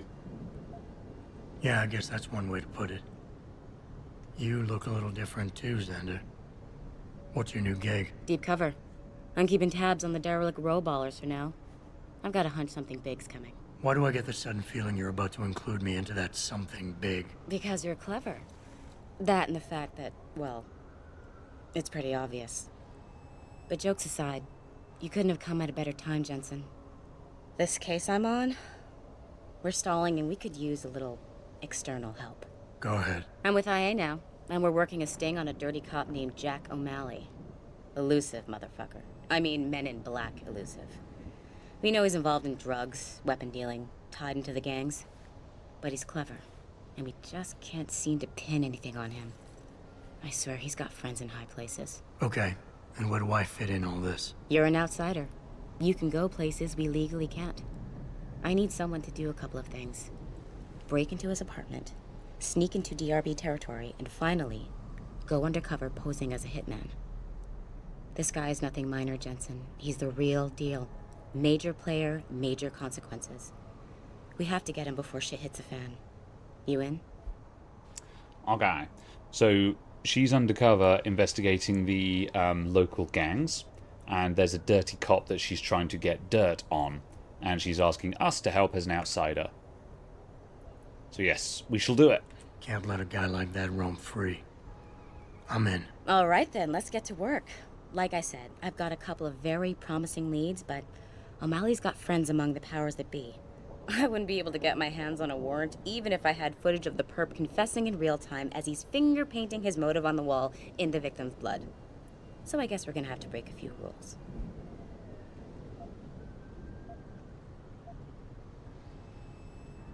We gotta be careful. Okay. But we have to be careful how we handle this. It could discredit your investigation. True, but thing is, Jensen, it's either this or there simply won't be an investigation. You know me, I usually play by the book. Only this time, the bad guy's a friend of the publisher. Okay. Right, tell me about his apartment. So what am I looking for in O'Malley's apartment? Information, drugs, weapons. Basically anything you think can be used to build a stronger case against him. The more you get, the better. Okay. Okay. What's this about getting into DRB territory? Yeah, I needed to get in there and track down a shipment of weapons for me. We managed to gain access to solid information that will tie it to O'Malley, but I need proof it's really there. They've probably stashed it around somewhere. A cop dealing weapons to a criminal anti-Aug gang? Not a pretty picture. Got that right. I guess we both agree. Nothing good can come out of this, huh?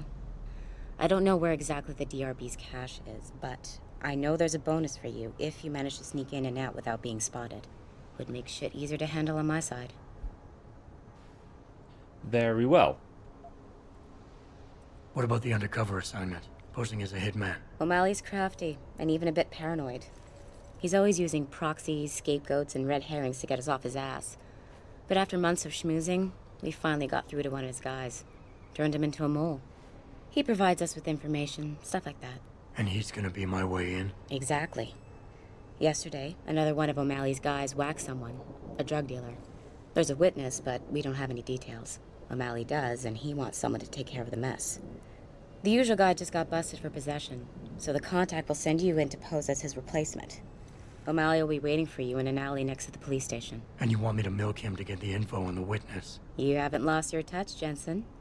We think O'Malley will ask you to retrieve the murder weapon, use it to kill the witness, and then plant it on a scapegoat he can arrest later.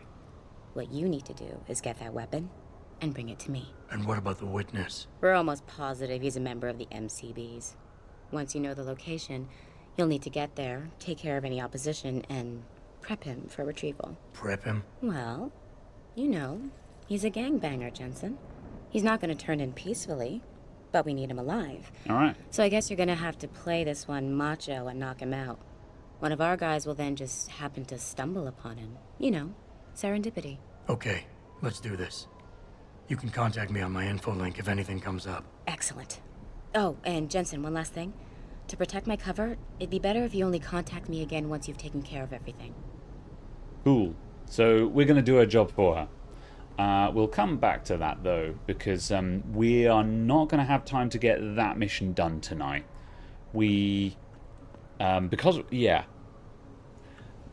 I'm trying to think if there was a way where we could have gotten all of Detroit Part 1 done tonight, but we're not going to quite have time. So there's still just a bit more to get through. So we'll pick that one up in the last of Detroit on the next stream. But we can pick up the next story beat and just tie up the loose ends for Motherly Ties, which is the Megan investigation. So we can do that now by talking to Cassandra Have Ree. you found anything? Please, I've got to know what really happened to Megan. All right. We investigated all of the things. I've investigated all of Detective Chase's leads. You were right. Something was off with Megan's case. So, what did you find? Many things. So firstly, there was a witness who saw everything and then couldn't remember anything. There were only 3 people who got out of the labs alive. Me and 2 others. One died in the hospital a few days later. The second one, a lab tech, was ready to give a detailed description of what he saw. Funny thing is, by the time the investigators got to him, he couldn't remember a thing. You sound like you don't believe that. I don't. Not from the reports I've read. I think someone got to him first. Spooky. An officer assigned to the case was asked to get rid of a major piece of evidence. Footage from one of our intellicams showed fuzzy images of the attackers bringing something inside the labs. What? What were they bringing in? I don't know. But for someone higher up to want that evidence gone, it must have been important. We'll find out what that was later, because that is important to the story. But yeah, we don't have that information at this point. I got my hand on a test report that confirms what was bothering Chase. The attackers used excessive measures to make bodies and equipment unidentifiable. Oh my God, Megan. What do you make of this, Adam? I don't know exactly. I guess the idea was to leave no traces, no DNA evidence that would link back to them. But it just seems a bit too convenient. Mm-hmm. Someone in the government, a man named Manderley, ordered that a specially appointed medical examiner perform the autopsy. He bypassed the local ME. Simply put, that's not a good sign. It sure doesn't sound good. So what you're telling me is we couldn't find anything conclusive? No, I'm sorry. But one thing's for sure. Somebody's been hard at work covering up and destroying evidence related to this case. Somebody with power, who wanted to erase anything that might have made the investigation linger. Yeah, however, for what it's worth, here's a bracelet. I'm sorry, Cassandra. I wish I had more tangible answers to give you. But I did stumble on something I think you should have. I found Megan's bracelet. I'm sure she'd want you to have it. Oh, Adam, that's very kind of you. Her grandmother gave it to her. She loved that bracelet very much. Thank you for all you did. And, do you know exactly how Megan died? Not well.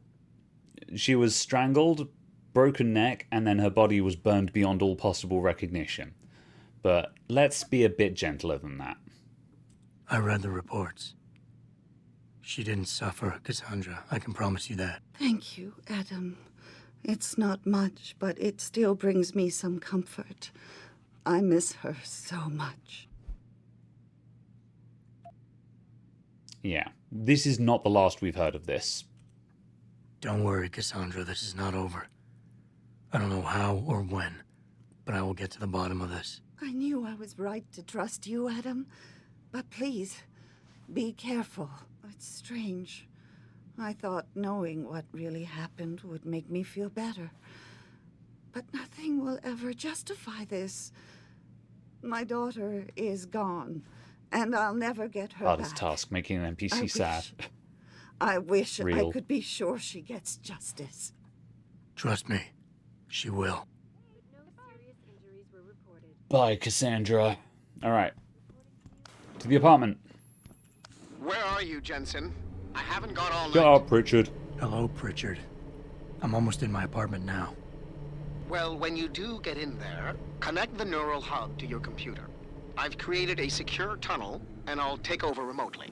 You can access my personal computer. Who do you think configured your security protocols? Alright. Welcome to Jensen's apartment, with the cool Blade Runner shutters.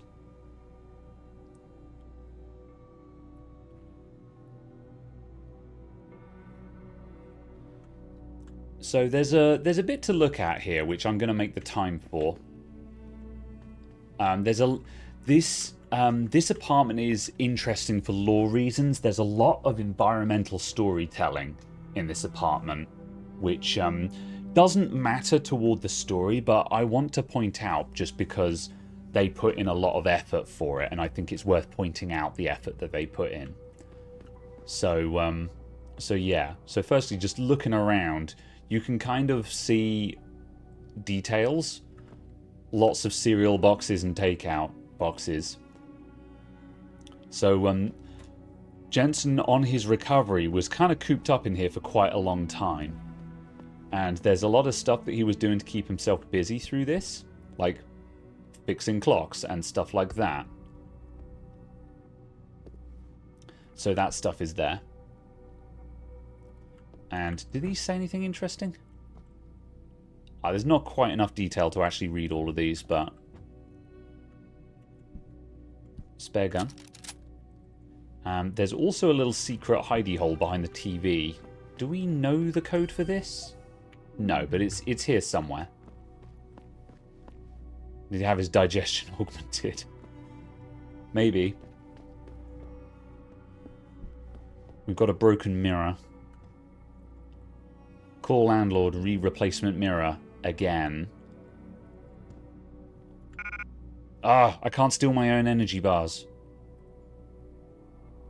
Lots of prescription drugs. Get well soon cards.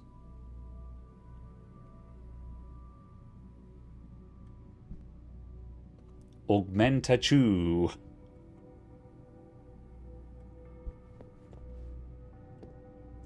Living with your new cybernetic prosthetic.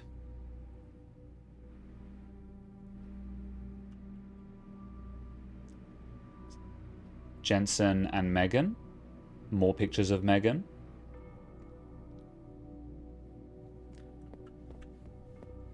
Book. I think all the other information is on the computer.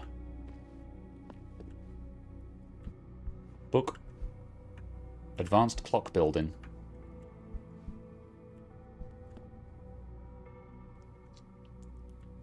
Okay. Right. I think everything else is on the computer, and that triggers the cutscene. So let's do that. Is there an object in one of the cereal boxes? Not, I don't know about that, if there is. Not that I know all the ins and outs of this game. Pritchard, the hub's connected. I know. Now be quiet and let me concentrate. I need his name, Pritchard, not his entire genetic history. That's not his DNA. It's the data he was trying to steal from us before he... My God, Jensen. Your suicide hacker didn't kill himself. You obviously didn't see his brain splattered all over the floor. No, you don't understand.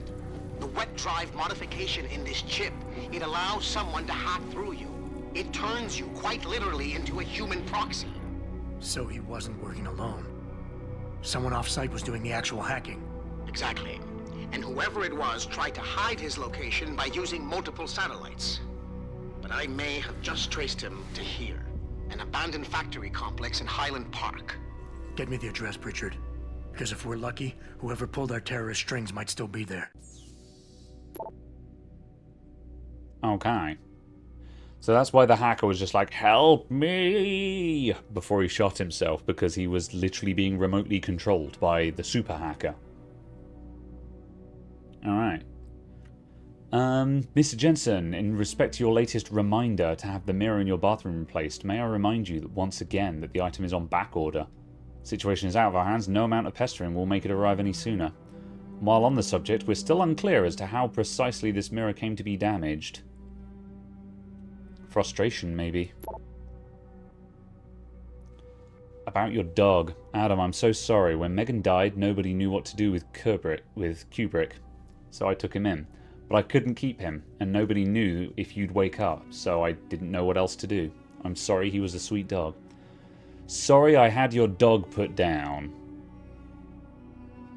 Also not a nice thing to wake up to after you have a massive life-changing accident. Hello Adam, this is a quick note to welcome you to your new apartment on behalf of Sarif Industries. If you need anything or something is not satisfactory, do let me know. You'll notice that there's a hidey hole of sorts built into the wall. The code for this is 5375. If your key's lost or damaged, I've got a backup. Mr. Sarif does also, but try to reach me first. The lease is for a year and has been prepaid in full. You shouldn't receive any questions about the rent, but if you do, refer them to me. Alright, and that's from Athena. I wish you happy years in your new home. Adam, it's David. Let me guess. You're sending me to Highland Park. Not just yet. Frank's figured out why the network's been compromised. There's a persistent transmission coming from Derelict Row. Street gang territory? Well, our dead friend was posing as an Antiog. Who better to hide with than the D-Row ballers? Right. I'm on my way. Alright, let's have a look in here. Open. So, the hack into Sarif Industries, the hole in the firewall, that's broadcasting from DRB gang territory. We need to go there for that other side quest as well, so there's now 2 things we need to do that in that area. And then we move on to the next area to follow the actual hacker signal. Okay. We can leave this stuff here. We will be coming back here a second time, but my inventory is full at the moment because I keep forgetting to go to the gun runners. So we need to visit the shops at some point. We'll do that next time. Okay. Right, I think this is where I'm going to tie up for the night, because the next thing we need to do is the side quests and just the last little bits of Detroit Part 1. And then we leave Detroit and we move on to the next area. Secret stash of paracetamol. Yes, it's future paracetamol. Neuronex. This is probably neuropazine. However, Adam apparently doesn't need it. So yeah. Alright, thank you everyone for tuning in. I'm going to wrap up for the night because it is 11 o'clock and we don't actually have time to do the next mission. So I'm going to put down a hard save. Oh, regular paracetamol on the left. Hold on. Oh yeah, oh, there you go. It is indeed paracetamol. Easy to swallow tablets, 24. Got a lot of paracetamol. Very well. Okay. Right. Exit. Actually, I'll just exit the game. Whoop. Have the clocks changed? It's not 11, is it? All of my clocks say 22:58. So, one of us is going wrong. Yeah, the time is wrong on my computer for some reason. I was going to say, one of us is going insane.